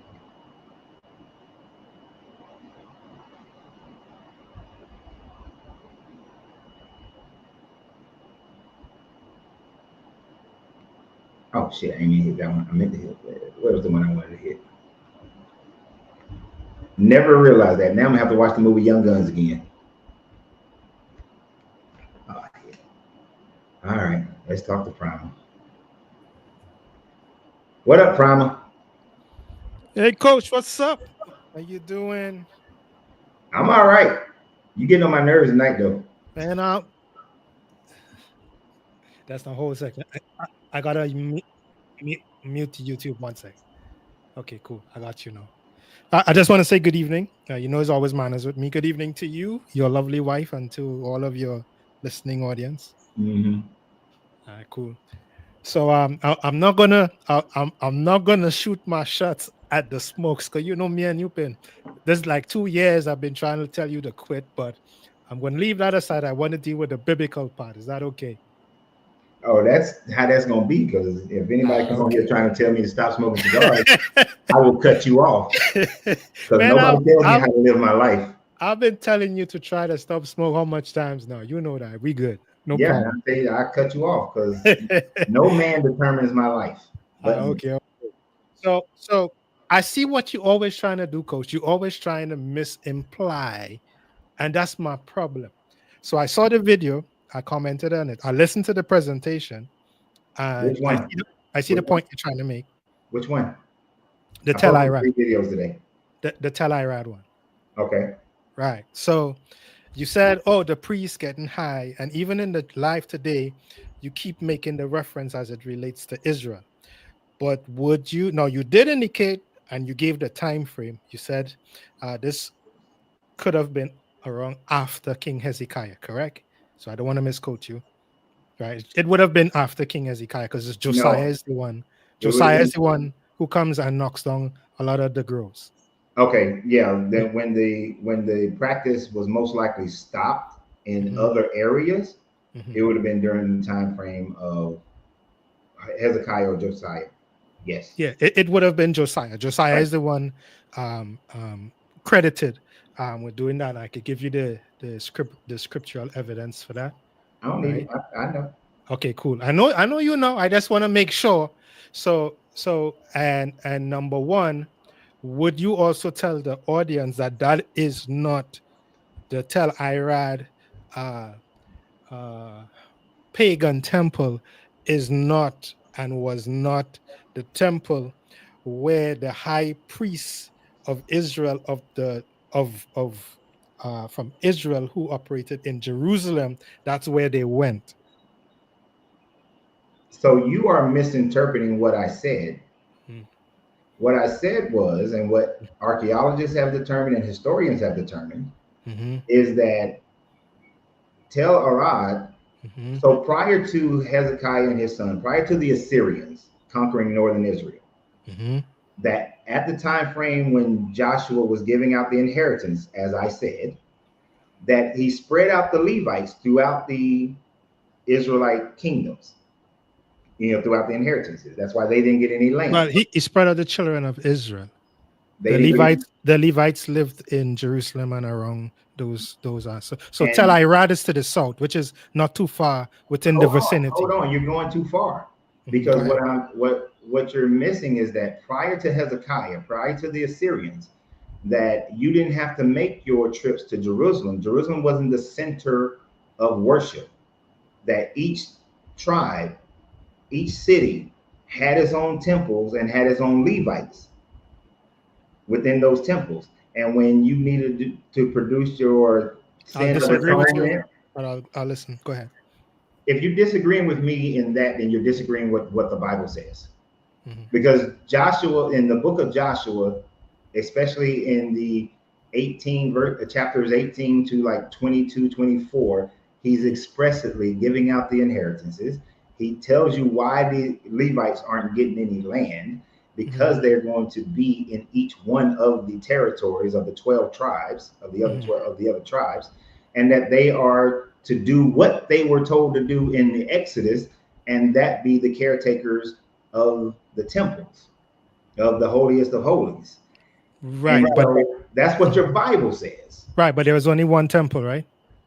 Not at that time frame. No, Uh, so it so was through. so so so I'll It, respond if I want. But go go ahead, ahead. make your point. You know, it's your channel. I'll let you make your point, and then I'll get in. It was through the reorganization of Mhm. what is now known as Judaism. It was through the reorganization through Hezekiah and Josiah that Jerusalem became the only place and the main center point. Right. So Prior to so that, it wasn't. so let me just correct what you said, right? So when Joshua uh, gave the distribution of the different territorial properties to the different tribes, right? The temple was still in tent, meaning that the sanctuary was still a tent. It is not until when Solomon comes more than 400 years later that the actual location of the temple, which his father, David, right, paid for, and that is where the temple was built. So during the time of Joshua, there's no temple, there's a tent. That tent was portal, meaning that based on wherever they camped, right, wherever the priests and them or the administration camped, I'm just using words for the audience, that is where that uh the priest operated. So that's one correction, right? That is So not a correction. That is not a correction. so so No, so no, hold on. That is not a correction. That mhm. is more of a time delineation. So when they You could first, say it that way, but I'm just telling you no, that. no, no, no, no, no, because what you're showing in that example is that yes, when Joshua first started giving it out, they were Mhm, just intense. But as they started to build their cities in and take over other people's cities, just like how the tribe of Dan mhm, uh, destroyed and took over a pagan temple, and then the mhm. Israelites got mad at him. But then they was like, "Nah, but we rededicated this to Yahweh, to El." And so then they were like, "Oh, okay, that's fine." But so you're jumping the process of going from tents with Levites to building constructs. No, well, remember you referenced Joshua, and I'm trying to show you that if I'm to use your tell Irad, right, as a location, right? I'm saying, and then you're quoting Joshua in relation to it. That's where you're misrepresenting, because the temple at Tel Arad is much later down. Joshua is way behind. So I'm I saying know that even in the construction of the temple doesn't exist until that would be, and I've been through with you with this already. That would be probably like about 1,000 BC or so, right? what Because time frame. 1,000 BC. That's why I said What's up? What we talking that's about? about when the temple, Solomon's temple, was built. Right. So No, no, Joshua, not 1,000. No, Dave. Remember we said last time when we were on, we were doing the timeline. Remember, David is about 1,100 to 1,000 BC. So let me be generous. 900 no. BC. There's no way that David can be 1,100 BCE. Come on, coach. I David don't want to would get have stuck on this point, but David. The let's agree earliest, to disagree. No problem. no, Saul might have been in a no, hell no. David would have been more around the 900s to Okay. 800 BCE. All I'm saying, you can Google it or whatever. I I'll don't be have gen. to. I don't have to. Let me tell you why I don't have to Google and why David Mhm, would not have been during that time frame. Because the Bronze Age collapse began happening around the 1100s BCE.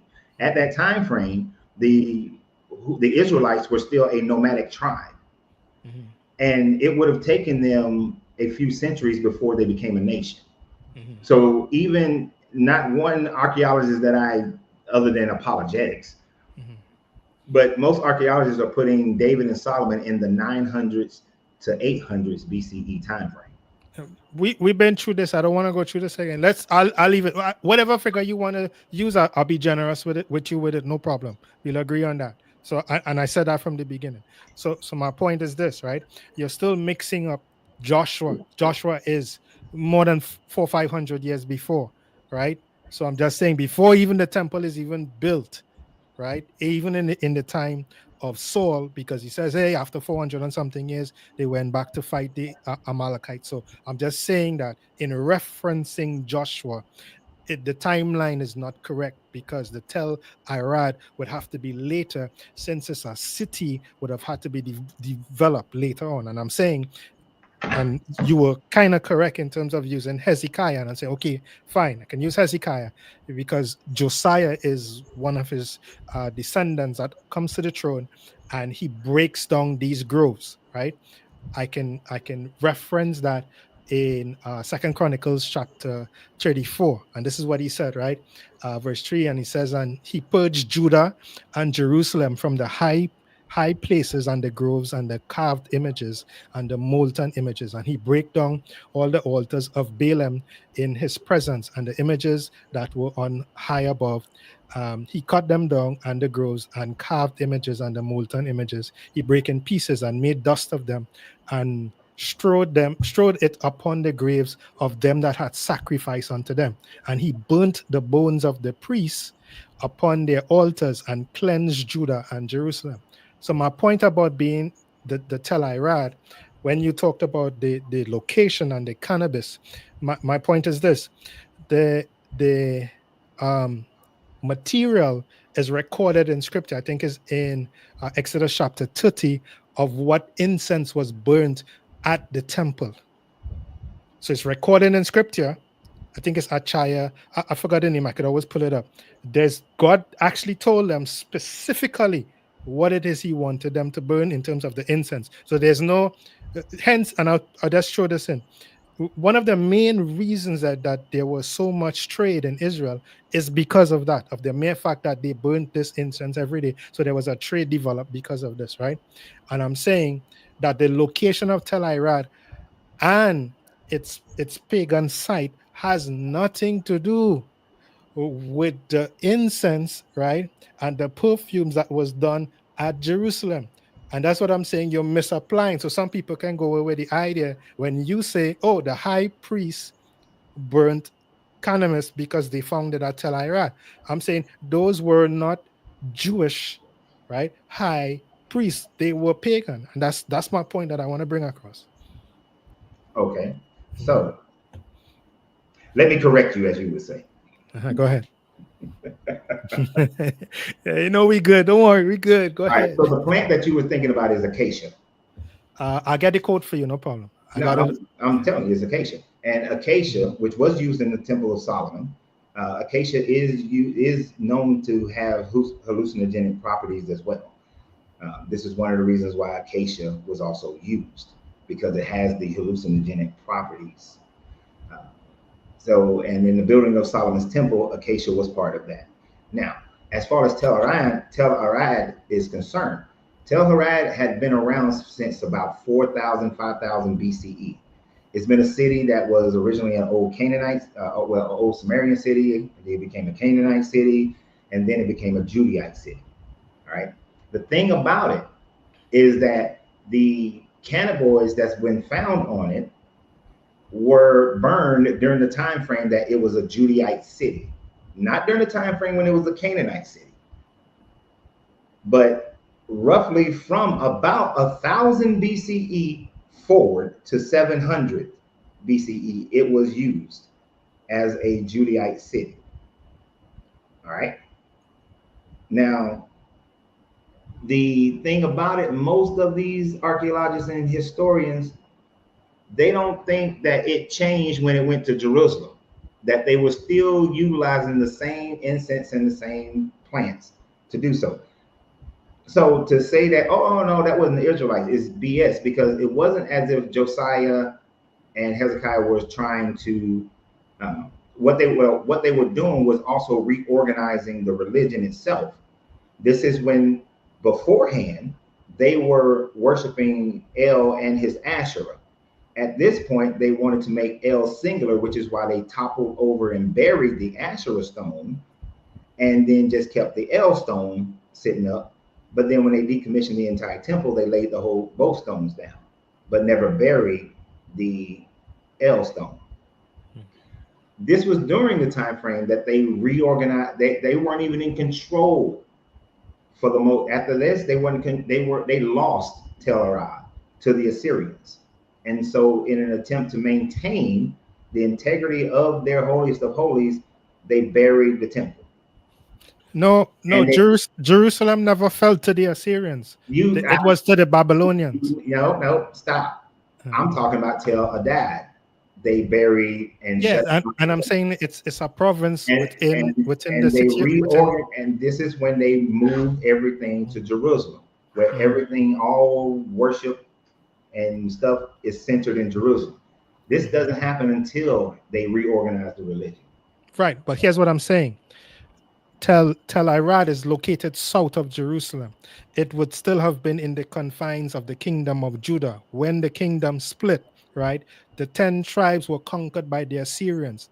Judah remained, right, with the Levites, some of the Benjaminites, right, and also the Levites.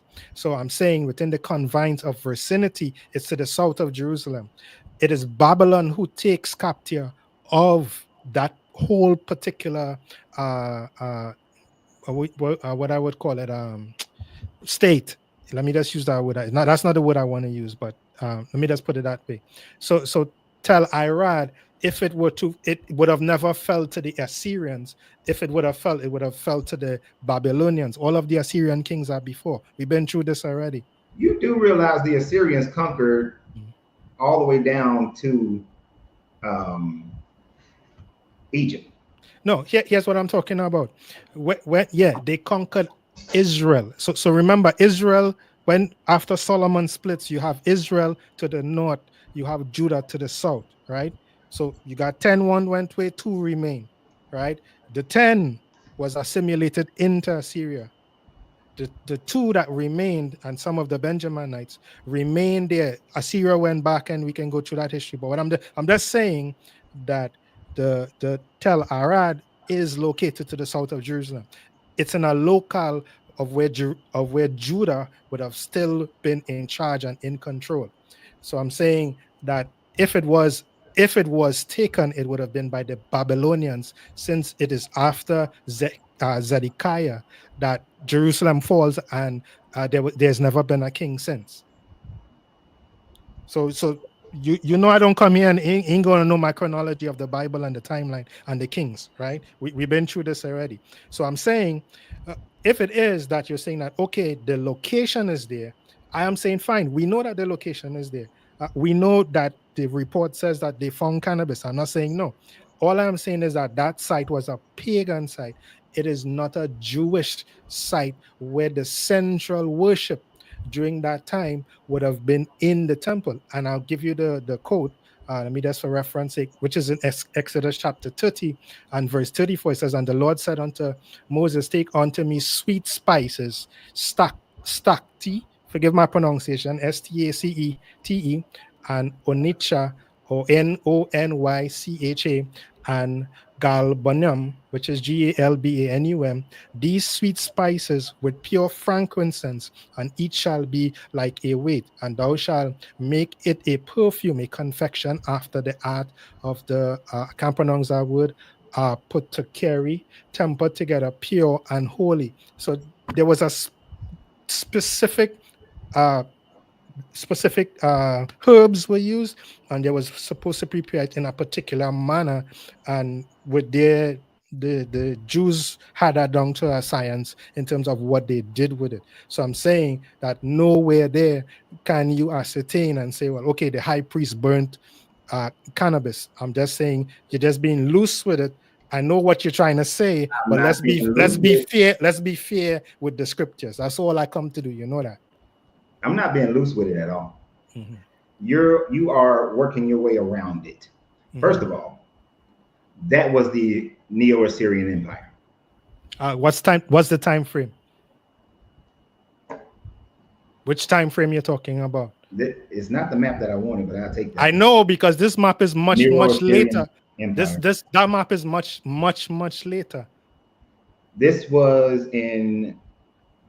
This began in 911 BCE. In 911 BC, the Assyrians took over Judah. Yeah, Now, come on, coach. yeah. No, that's incorrect. I'm looking at it right here. So here's what I'm saying. Anybody could put up any map. I don't know where you pull that from. All I'm saying is that according to the scriptures, right? Okay, your scriptures are wrong. No, your map is incorrect. I don't know. You just pull up any map and you tell me it's correct. So here's my point. They I'm uh, they controlled this land from 911 BCE to 609 BCE. 609 BC. Right. So here's my point, right? What I'm trying to tell you is is that we already established that the temple was about 900, right? Josiah, let me just give you the time frame. Hold on 1 sec. Josiah would have been in his time 640. So I'm saying, right, 640, that's Josiah's time.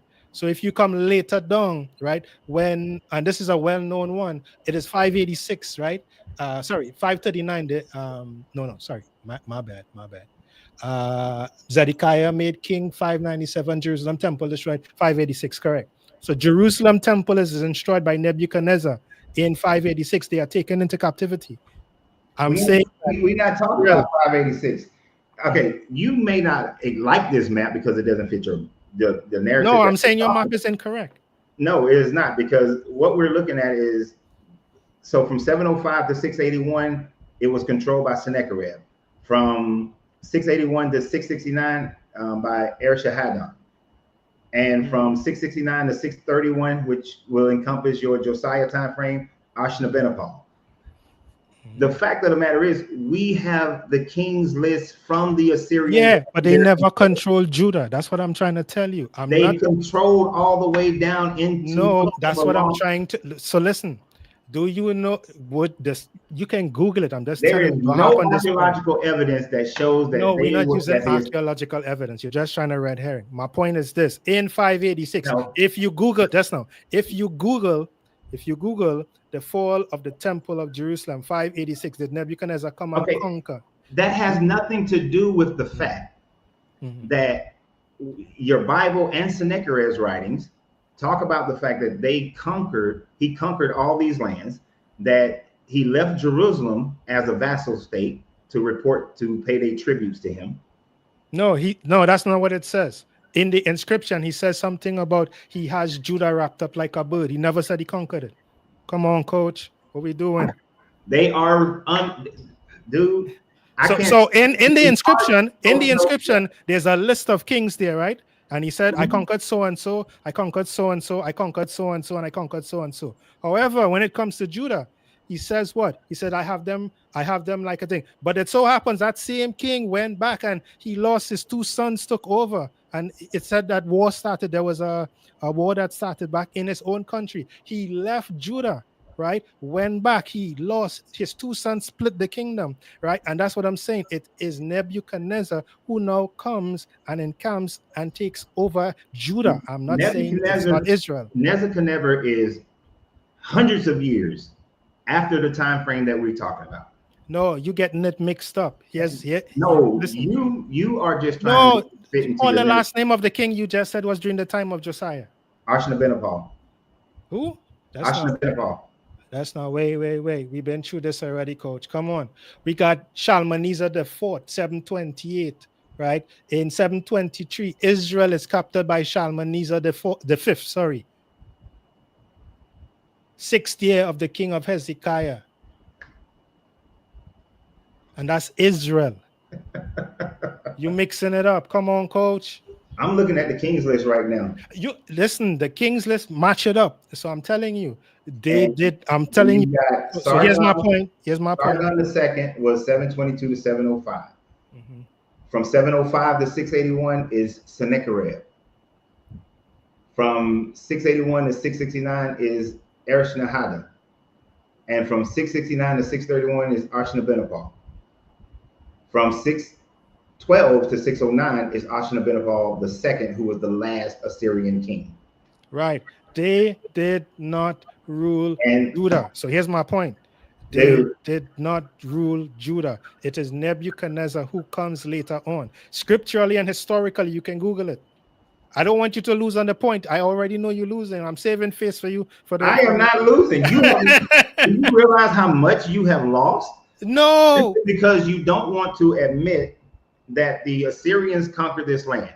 You don't want to admit that when your own Bible talks about how your Hezekiah and Josiah moved all the worship to Jerusalem, where these other temples were built in these cities that Sennacherib conquered. And what I'm saying is Tel Arad is one of those cities that was conquered and the temple shut down and everything moved to Jerusalem. You don't want to admit that it was through no, coach, come Josiah on, that they you decided misrepresent. that they were going to get rid of Asherah. No, but you presented my So, point. which means that prior to Josiah, the Israelites worshiped Asherah. I'm not disputing that. I never disputed that. If you're not disputing that they worship Asherah and there was CBD on the Asherah stone, I'm not. I never disputed at that the neither. time, I'm saying. Listen to my point. I am saying that Tel Arad site is real. All that you said and you quoted is correct. I'm not disputing that. What I'm disputing is the mere fact that it is a pagan temple, a pagan practice, that the actual incense, right, and perfume that the high priest in the temple at Jerusalem burnt is different to what is being done at Tel Arad. That's my point. okay, the priests at Tel Arad were Israelite priests, Levites. Pagan. Let's put it this way. You They you were want them pagan. to be you want them to be pagan, and I understand. I'm not going to argue this point with you because you want them to be pagan because then it goes against your moral standards. No, they're practicing a different religion. No, So I'm saying, so listen. No. Then you're saying that the only real Israelites were the one in Jerusalem, and all the other Israelites were. I didn't say that. Listen what I'm saying. That is effectively what you're saying, is that they all practice something else, and only the ones in Jerusalem, because these guys were using cannabinoids, and you don't want to accept that, and that's fine. No. I just not looked it up, coach, and listen, Assyria will definitely conquer Judah. There's no way around that other than you believing in your Bible that Sennacherib. No, coach. Come on, coach. You're being disingenuous. No, Disingenuous with me today. So I'm listen. done So listen to my point. I'm done with you tonight, my guy, because you just going in circles. No, so you just don't want to admit it. I'm not doing this. I'm not doing this. I'm not doing this. There's no way I'm finna go up here and go in some damn circle debate about the fact that the simplest Google search, and this is basic Google. This is not even going on to Google Scholar or going to Academia EDU or going to anybody else's any other religious studies sites or an archaeological page, but just a regular old damn Google search. If you ask the question, did the Assyrians conquer Judah? Yes, the Assyrians conquered Judah, particularly during the reign of King Sennacherib. While the Assyrian siege of Jerusalem was unsuccessful in 701 BCE, they did conquer and subjugate many cities within Judah, including Lachish. You know, the Bible believers have to make these stories fit. And that's as simple as it is. And I'm not wasting you guys' time on the bullshit of somebody's belief, right? He don't like this map because it goes against his thought process. And these people were easily conquered. They were conquered by the Assyrians, and then they were conquered by the Babylonians because the Babylonians conquered the Assyrians.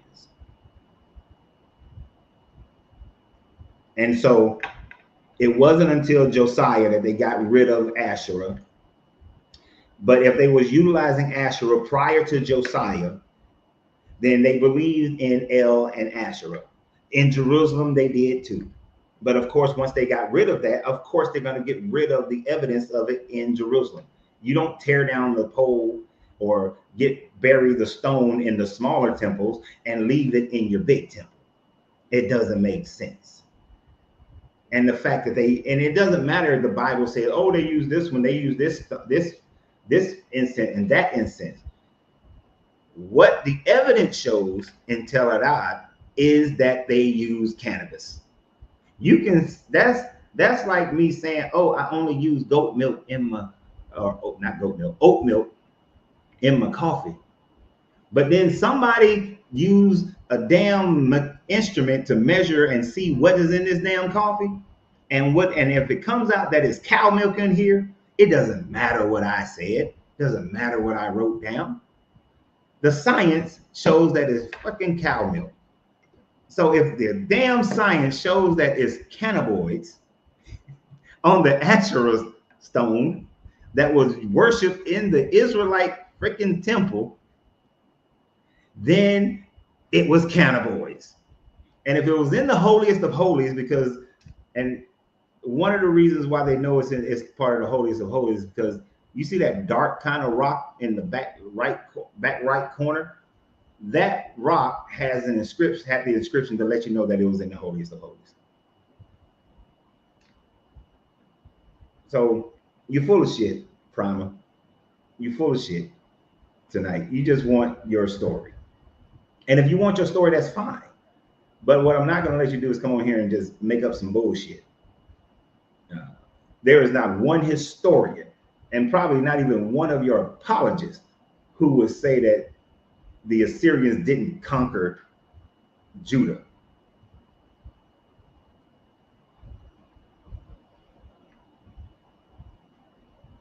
I missed some of you guys' comments. Lorenzo, to affirm you believe that the Israelite existed during these time frames, but don't believe the Adam and Eve and Moses era. That would be absolutely correct. There's archaeological evidence that they existed in the 700s BCE.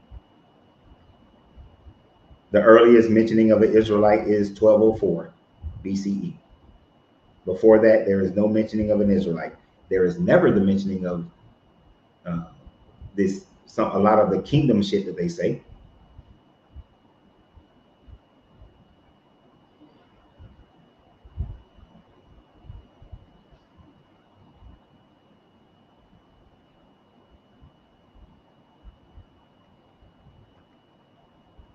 I wonder if it was possible that Moses was using psychedelics when he was experiencing the flaming bush. Probably. It might have been an acacia bush or a cannabinoid bush, because it lasted exactly 15 minutes, which is the amount of time that an acacia bush would give you a high. Is about 15 minutes.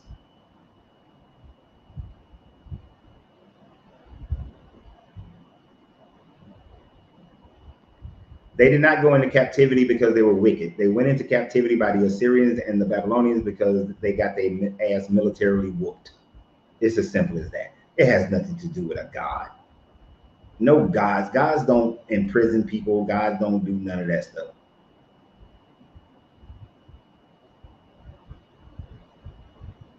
There's no God that says that, so which God determined that America was going to win the Revolutionary War? Because both the British and the Americans worship the same God. Who decided that?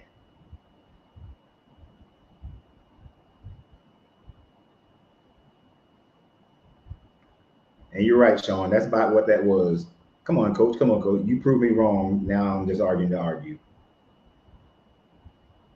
That is all that was. That is all it ever is, honestly, with Primer. The only time me and Primer agreed on something is the fact that you can say Hezekiah, most likely he existed. We got contemporaries of Hezekiah to demonstrate from outside sources that he existed. That's about it.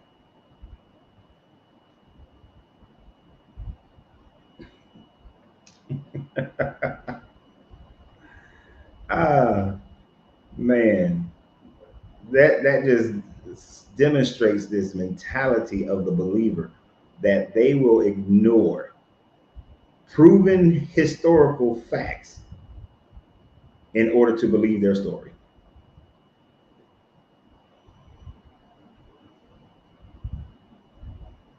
They will believe any goddamn thing that you write in that book. I guarantee, well, it's happened. You write a Bible, you write it, you change some shit up, and then you make it available. And after some time, there will be people who will believe your version of the Bible simply because it's been written in some book that somebody has that it's been validated by a bunch of people's belief. It's called Mormonism.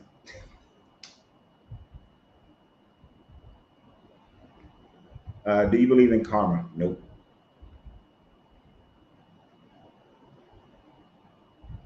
I do not believe in karma at all. Have you seen your movie? Oh, Lawnmower Man, talking to him.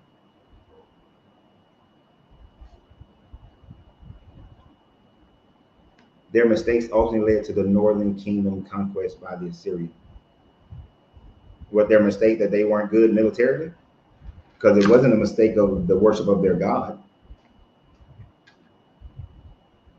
It has only been by their belief, their lack of military. Every nation, every tribe, every civilization in the world who has lost their land, their resources, their people, has never been because of some God.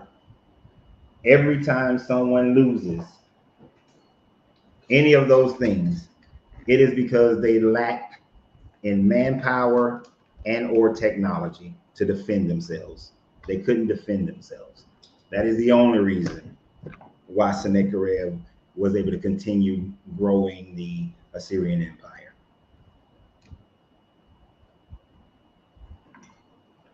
And if you have too much inner turmoil, an outside force will take advantage of that and whoop your tail. This is why you got people who go in to destabilize countries.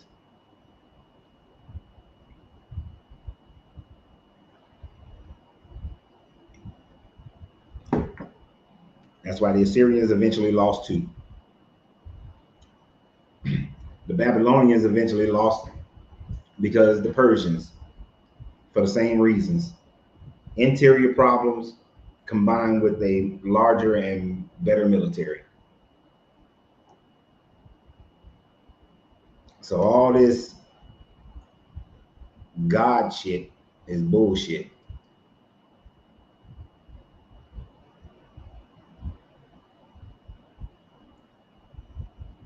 What did the Syrian people, I don't know, brown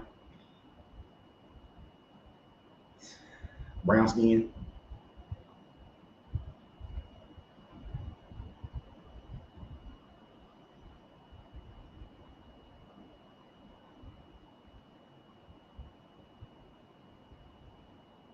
There are documented cases of people experiencing cloud-related hallucinations while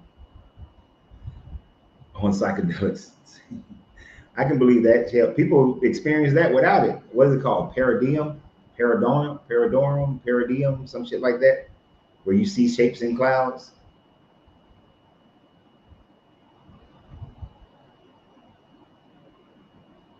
Wait, how do we get spanked in Vietnam? Poor military leadership. Poor military leadership and improper training. Improper training, I'm gonna say that as part of it as well. Weren't ready for the jungles of Vietnam. Wasn't ready for the jungle. Thought they were ready because they had fought in Korea, but Korea and Vietnam are two totally different places. It's kind of like when we first went to Desert Storm, we weren't ready for the desert. We got there and our tanks wouldn't work. Our helicopters couldn't fly because the filters that we had for our tanks and helicopters couldn't deal with the sand. And if a massive attack would have been launched while those vehicles were down, that war would have went a whole lot different. It might have still won, probably still would have won, just sheer might and in an open territory like that. But it would have been a lot more ass whooping. We would have took some ass whoopings if they would have attacked immediately when Americans got there. So that's how we lost in Vietnam. Most of it, though, was poor military leadership. And not just poor military leadership. The recording of having media crews in Vietnam demoralized the people and demoralized many of your military personnel.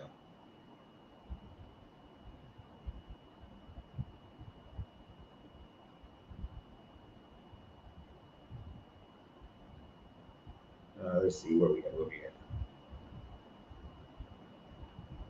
Right.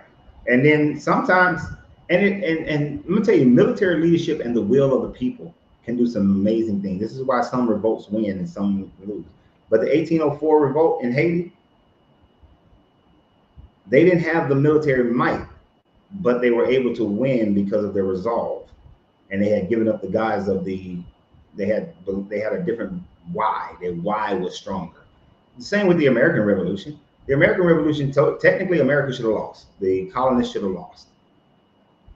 But, you know, they weren't losing until they put Grant in charge and changed some things up. Wait a minute, no, that was the Civil War. Until Washington got rid of some of them sorry ass generals and brought in some good generals. And then the French showed up late as fuck. But they should have lost. But if Washington wasn't the general, and America would have lost, the colonies would have lost that war so damn fast.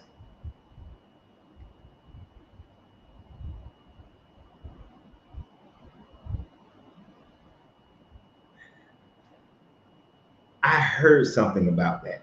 I didn't see it. I heard something about that. Oh yeah, and that was the other thing about Vietnam. Guerrilla warfare. America wasn't ready for guerrilla warfare. We had no idea how to fight guerrilla warfare at that time frame.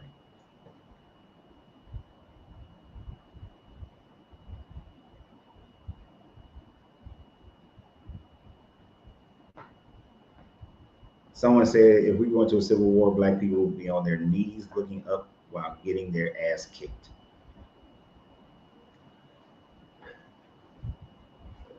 I've had many thoughts about that. The leadership and how quickly certain areas can be come under control would be the biggest difference. And whether or not we can gain military, the Southeast was going to make the difference. If there was a racial war and black people failed to secure North Carolina, South Carolina, Alabama, Georgia, and Mississippi, yeah, it's over. It's over. You're going to lose. But you have to secure those states and the military bases on those states very quickly. And even at that, you're still going to be at a huge disadvantage. All the black people who are in these northern cities and western cities, you're screwed. You're going to be in camps. But it will be difficult. And then the biggest part of that will be who comes and support whom.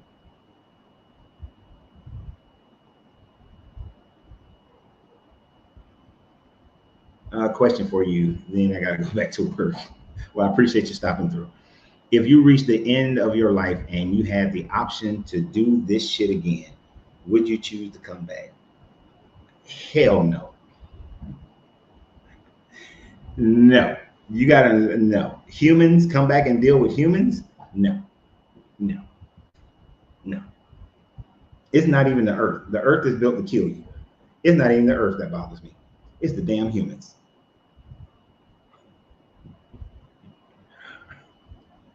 I would not want to come back and deal with these humans.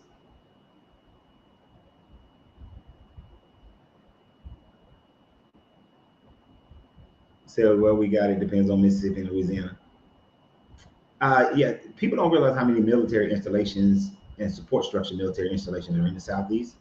Um, and in places like Mississippi and Alabama and Georgia and Louisiana. Louisiana would be nice to also get, but I think that'll be stretching it. Might be, and they're going to fight hard and tooth and nail to maintain Louisiana. I mean, to maintain New Orleans. The Mississippi River to the Gulf and up the Mississippi River is a vital spot, vital to winning anything in America. But yeah, but whoever the leadership is what's going to make the biggest difference. Whoever is running the black side, that's what's going to make the biggest difference.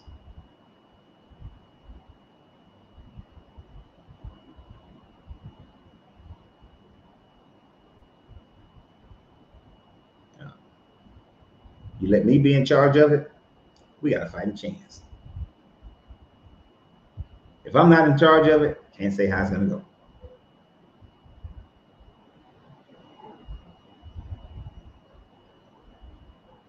Why would you think I believe in Kemet?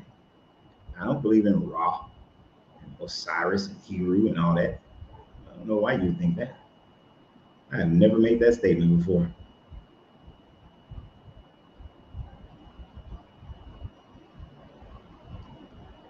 Since psychedelics can cause visions of clouds, fire, do you think this is what the Israelites were experiencing when they came out of Egypt? No, I think they just made that story up because they never came out of Egypt.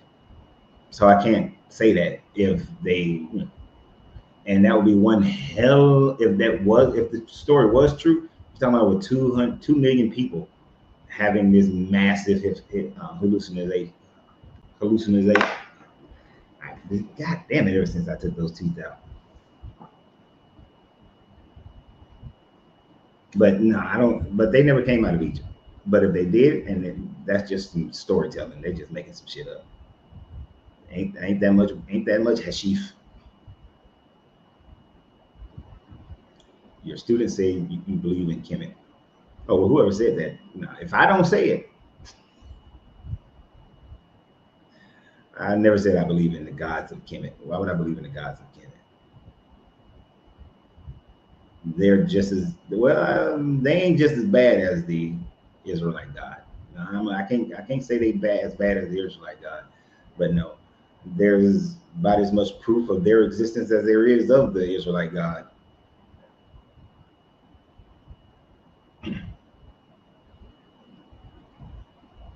Yeah, I saw Dorian comment. Yeah, there will not be a third term. They would literally have to break out into a war. And even at that, he still ain't gonna win. That's still not gonna happen. He can try to put his military as many generals as he want in charge. It would create a civil war on almost every military base if that shit tried to happen. Because it's not. So let me put it like this: you got the Joint Chief of Staff. Let's say the whole Joint Chief of Staff was like, "Yeah, we're gonna force a third term." I can tell you right now, there's a bunch of 1 stars, colonels, lieutenant colonels, sergeant majors, staff sergeant, gunnery sergeants. They not going for that bullshit. And honestly, if the gunnies, if those E6 through E9s don't agree with it, it ain't gonna work. These officers don't run the military. They look like they do, but they don't. Not when it comes to something like that. It is those senior enlisted. That is who the troops are loyal to. Like, there was never been a officer that I was more loyal to than my senior enlisted. So hell no, it's never gonna happen.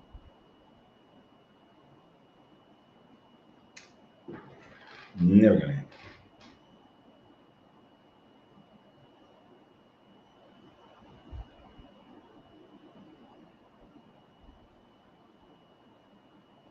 Yeah, some of the Christian mythology does come from Egyptian. A lot of it comes from the Canaanites and the Assyrians. I would say the bulk of it comes from Canaanite, Assyrians, um, Babylonians, and Sumerians. But it's all mythology, no matter how you slice it from any of them.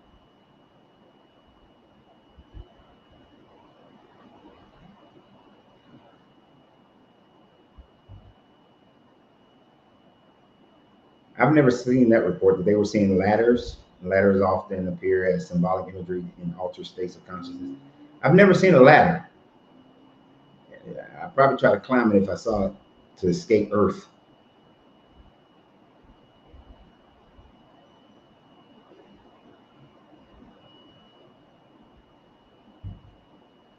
He's trying to push it. You're absolutely right, Coach. He's trying to get rid of the guardrails for the 1 and 2 stars.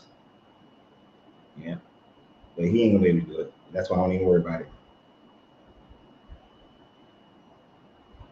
Who are the Hebrews, if that's such a thing? You mean of today? Today, the Hebrews have been absorbed into so many cultures. You know, there are Palestinians who probably got Hebrew bloodlines. And if we're talking about bloodline, because Judaism is a culture, not a race. But it damn sure ain't black people in America. I'll tell you that, or in the Americas, period. In all of the Americas, damn sure ain't them. It ain't, and none of the sub-Saharan Africans. Ain't none of them Hebrews.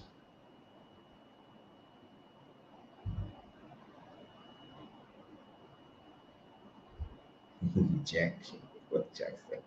I get high to talk to the Most High. That's right, because I got high.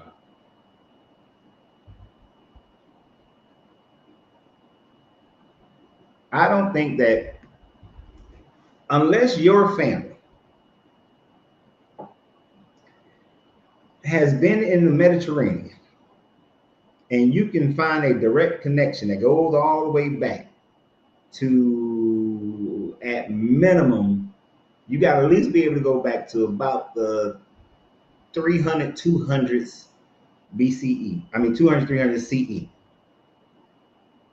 Anybody claiming to be Hebrew is just making a claim. They just making a claim. Most of the European ones, they just adopted the religion. They were tight. Shit, you might have to be able to go back past 70 CE because Titus dispersed the shit out of them throughout the Roman Empire during that time frame. And then they married these people, married those people, forced into marriage of these other people. Their bloodlines have been so mixed up, just like everybody else's bloodline for the most part has been mixed up. Unless you can unless you know your family heritage way, way back, we all are mutts. We got so many mixtures. I was just, like I told you guys last week, and me and my wife was talking about it. The white people on my daddy's side, they go back about four. He goes back about, well, the mulatto is about 4 generations back, which would then put the 5th generation back. One of the persons was a white man. But if you look at my father's family starting from me and go 1, 2, 3 generations back, you wouldn't be able to tell there was any white blood in that whole line, because them jokers dark.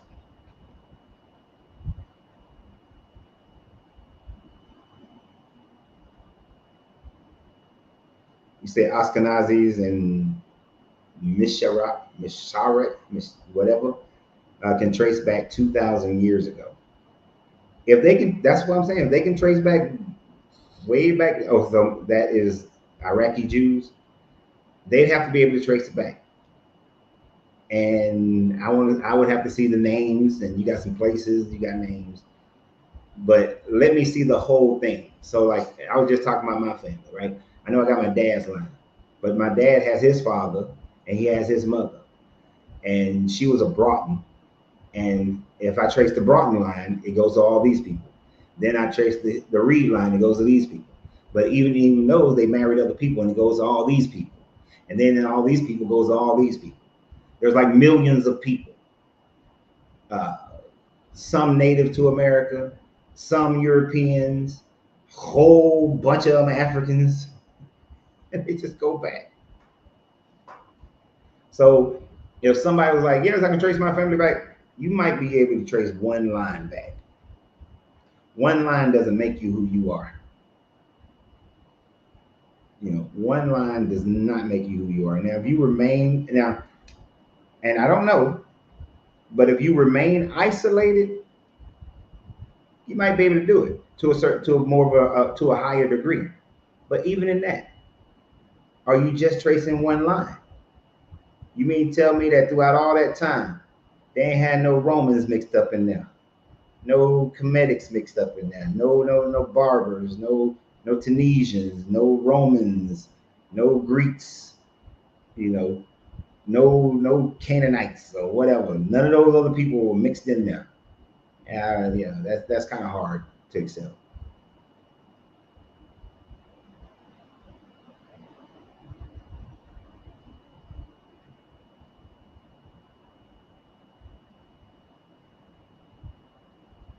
Let's see.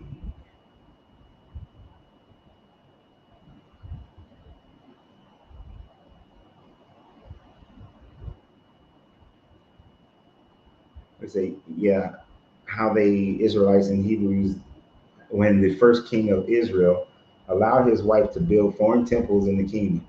So what was the point of killing the others? And they intermarried. Yeah.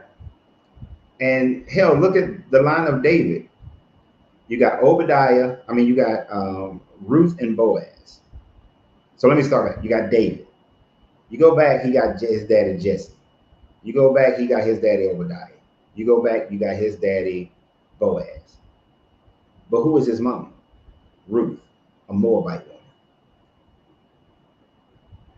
So how he can't, You got Moabite running through that bloodline. Jesus, if he was a real person, got Moabite up in that line.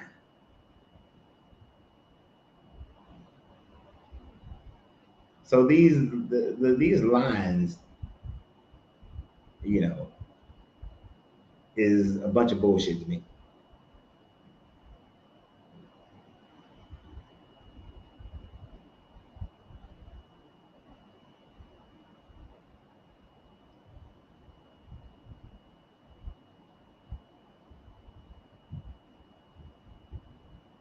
In my genealogy, what is it?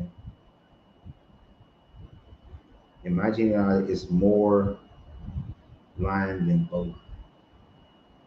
I don't understand what you mean by that.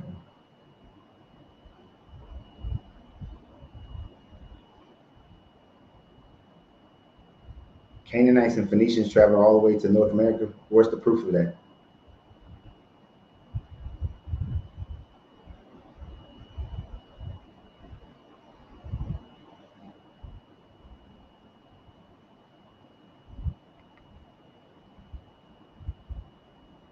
Deuteronomy, I will agree with you on that one because too many of people in this country are being caught up into that Hebrew Israelite bullshit.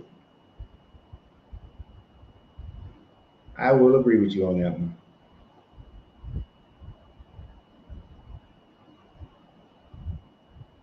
You can't just say coast of Georgia and Florida. What's the proof of them coming here? And I expect you to give me some proof, Boondocks, because usually you got your shit on tap. So come on, man.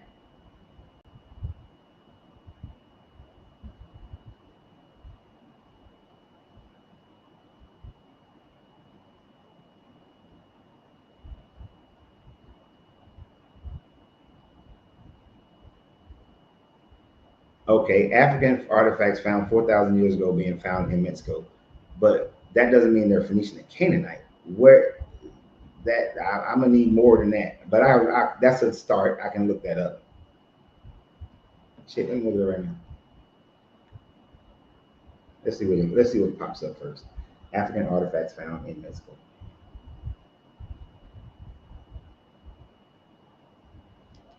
Now the first thing coming up is the Olmecs, and this is saying that it's more than likely a Yoruba, which is not Phoenician and Canaanite.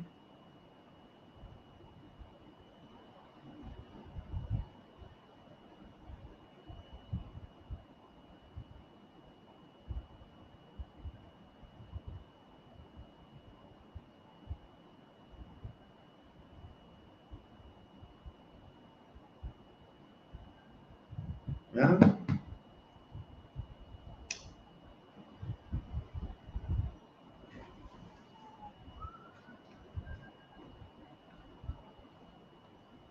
How you gonna say they're not? Then yeah, that don't make sense. I asked you for proof, and you said they are African artifacts, and then you said the Africans aren't connected to the Phoenicians and Canaanite. I know the Phoenicians were great sellers. They could sell. They sell their ass off. But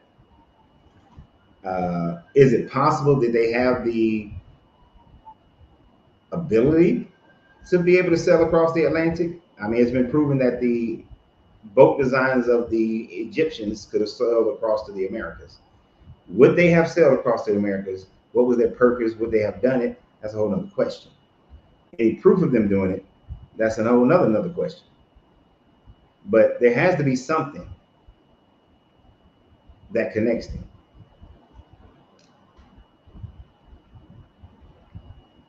Now it's an argument that Jesus is a black man. When I ask how is that a fact, they describe his hair, his wool.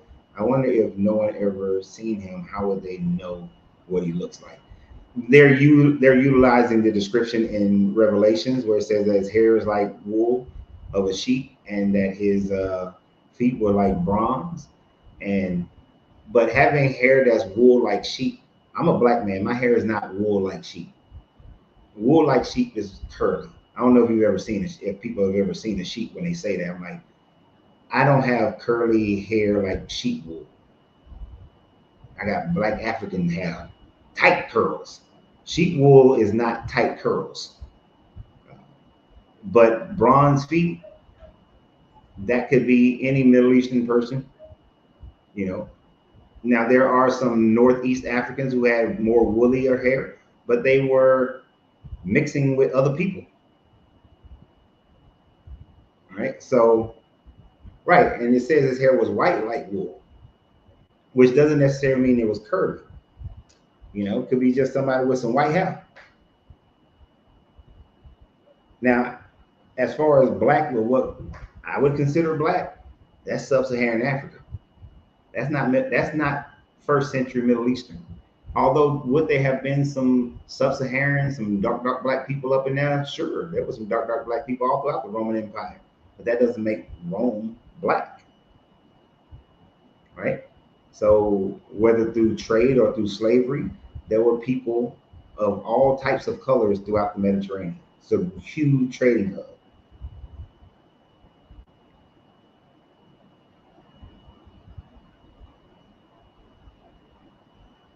Right. And Macy is right. Brass burnt in a furnace is going to be dark. But right. So I didn't believe my wife when she first told me that she can get damn near as dark as me. But you leave her out in the sun long enough and she will. Now, she got a whole lot of that indigenous American in her. And the white in her family is not as far back as mine is. Right? So it doesn't mean that he was, so my point in that is that he could have easily had some Greek in him from when the Greeks controlled. He could have easily had some Roman in him because Mary probably was just somebody who had sex with a Roman guard or was essayed by a Roman guard. So ain't no telling if he actually existed.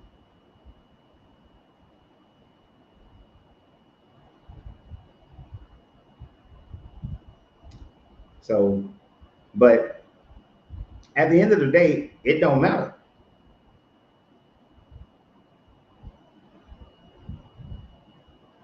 Yep. And I agree about 8,000 to 6,000 years ago, the inhabitants of Europe were black, were darker skinned.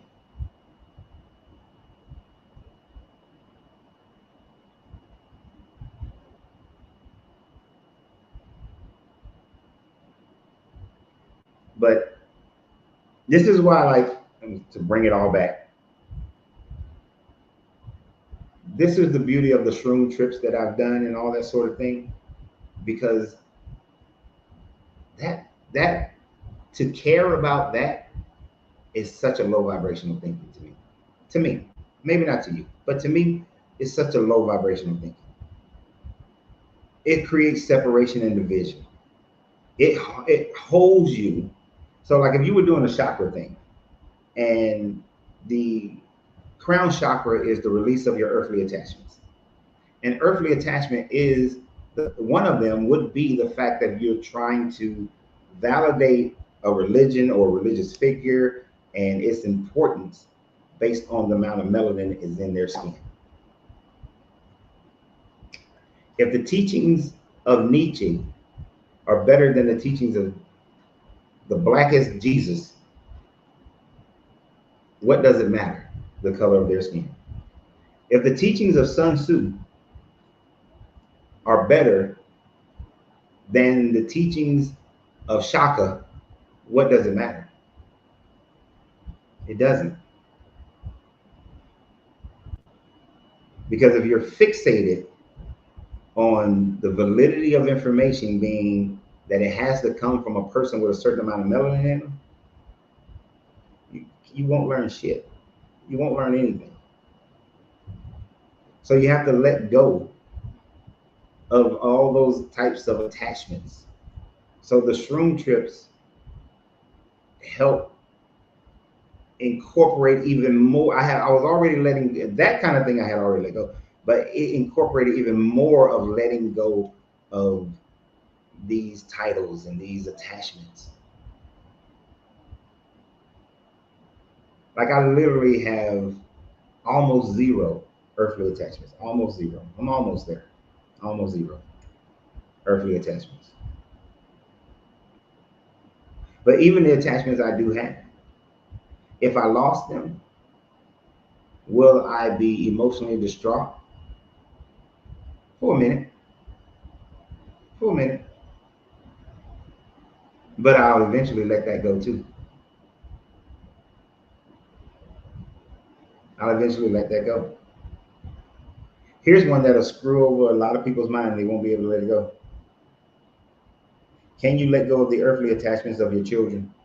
Can you let go of the earthly attachment of your spouse?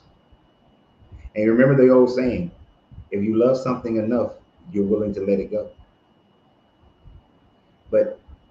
And it doesn't negate whether or not you love. And see, the fact that you can let it go doesn't mean you don't love them. It just means that you don't hold yourself attached to this matter form reality because of it.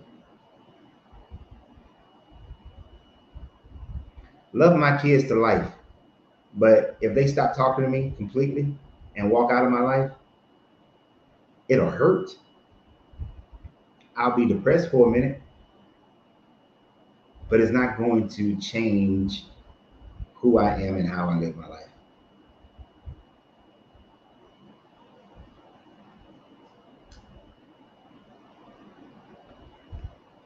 I'm going to disagree with you, Deuteronomy, because we don't put faith in archaeology.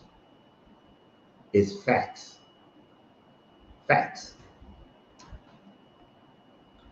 And the thing about archaeology is that, like all of the science, it leaves a window open to be wrong or to misunderstand.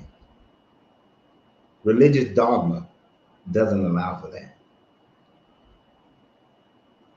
You see, they can find something, dig down and find some shit today that changes an archaeological thought. And if we find it and it's proven, then it's like, okay, we thought they did this or that. But like the archaeology I was talking about today, it's cannabis on that damn pole, on that Asherah pole, that Asherah stone. It's cannabis. That's just a fact. You say that's a tough one? Yeah, it's tough. That'll be a tough one. The kids, my wife, that'll be a tough one. That's a tough one.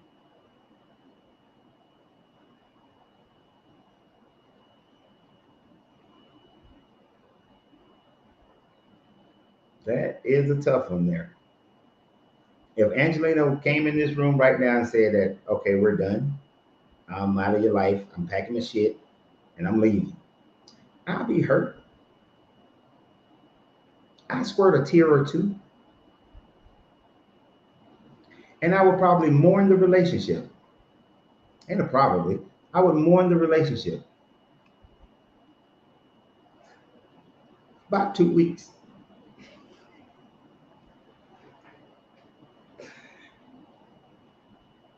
And then I'm gonna get on with my life.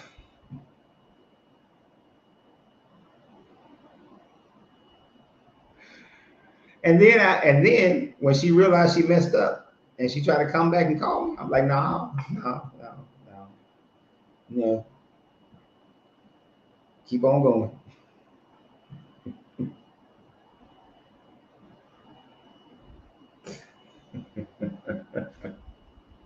Because she gonna try to come back. I'm gonna miss her, but I'll be all right.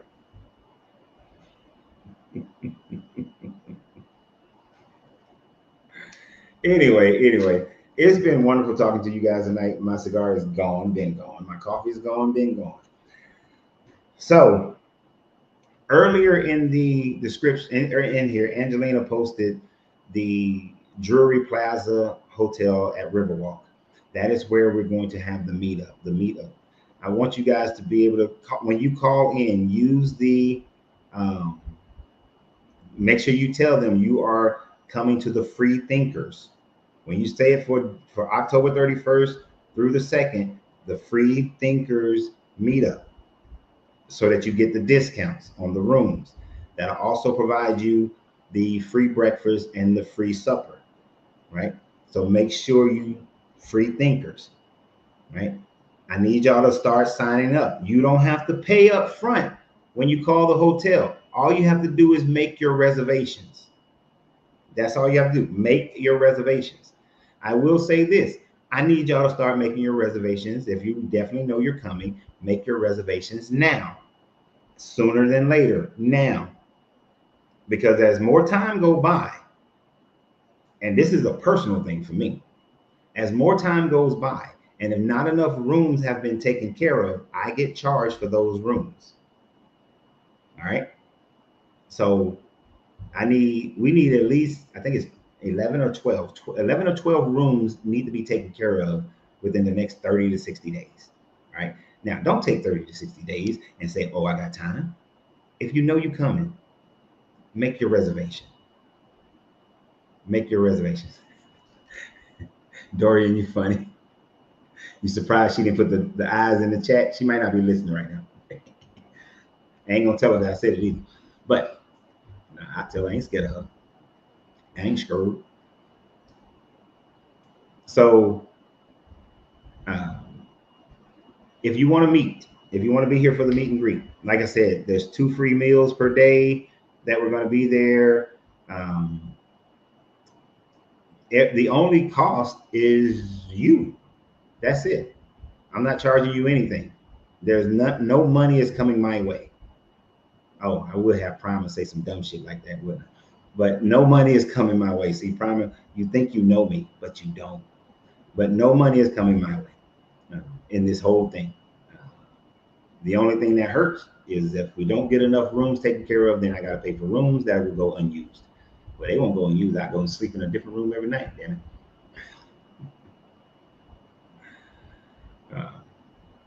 So if you're going to have mushrooms, I'll be there for sure. It's not a conversation you have here on the live, man.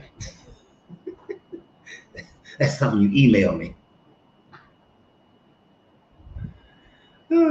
But so yeah, so let's do that. Let's show that we can come together, right?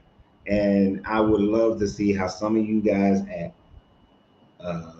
Wrath and Tim and Sean and Debbie, like to see Wrath and Tim finally meet each other, to see Sean and Debbie finally meet each other. That shit would just, I would just sit back and watch that. That would just be something fun for me to watch, how y'all interact with each other as I see how y'all interact on here. And then to be able to put a face to a name, to be around each other. Where was the location on those chosen dates? San Antonio, at the Drury Plaza at Riverwalk is where it's going to be held.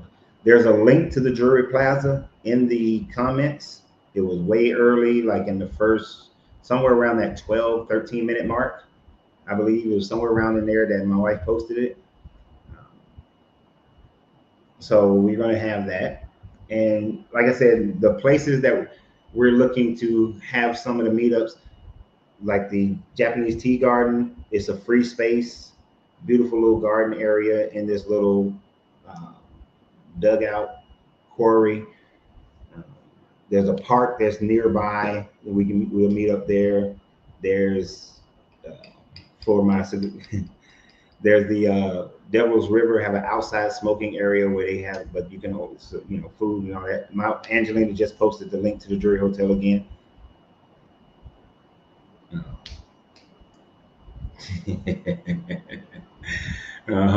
Primus say he gonna come and baptize everybody.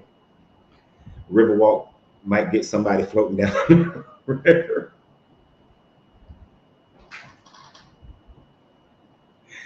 But yeah, we're gonna have a good time. We're gonna have fun. Y'all will get to see a side of me that you don't get to see on here. And Wrath, I will not be providing cigars for everybody. So before you even type that bullshit, I'll just let you know right now. But you don't have to spend any money right now. Just make your reservation. That's all you have to do right now. is make your reservations, right? And the more the merrier. And what we're going to do up by the pool area, we're going to use that. It's going to be free. That the pool area is free, so that's why we're going to use the pool area. And if San Antonio is the way it was last year when we was here during that weekend, it's hot. It's still hot. Y'all might be cold wherever y'all at. This motherfucker hot. Right. So lock in your reservations. I will be bothering you guys with this. I'll be talking about this over and over again until we get at least 11 or 12 rooms secured. Because I'm not paying for shit, just to let you know. I would be very upset if I did. I'll be very disappointed, actually. I'll be very disappointed. Because a lot of you guys some of you guys are in driving distance. Not all my Texas people, you're in driving distance. All right. Debbie, you're in driving distance. I think that's like a 4 or 5 hour drive for you. You're in driving distance. And if you need to, you know that there are other people on here. Y'all might want to get a room together. Shit. Even though I want everybody, I want to get them 11 rooms taken up real quick. Y'all can get rooms, you know, Tim and Raph may want to get a room together to defray the cost. So y'all have a great night. Always remember, you have to free yourself to be yourself. Oh, I need y'all to start sharing the videos, especially on Facebook. You Facebook people, I need y'all to share the videos. A lot of y'all do a great job of it, but share the goddamn on videos, because Facebook been doing some other stuff with the algorithm and it's doing some crazy stuff in the analytics. Share the goddamn videos and share on YouTube as well. So y'all have a great day, and always remember, you have to free yourself to be yourself, because your greatness is non-negotiable. Good journey, good vibrations.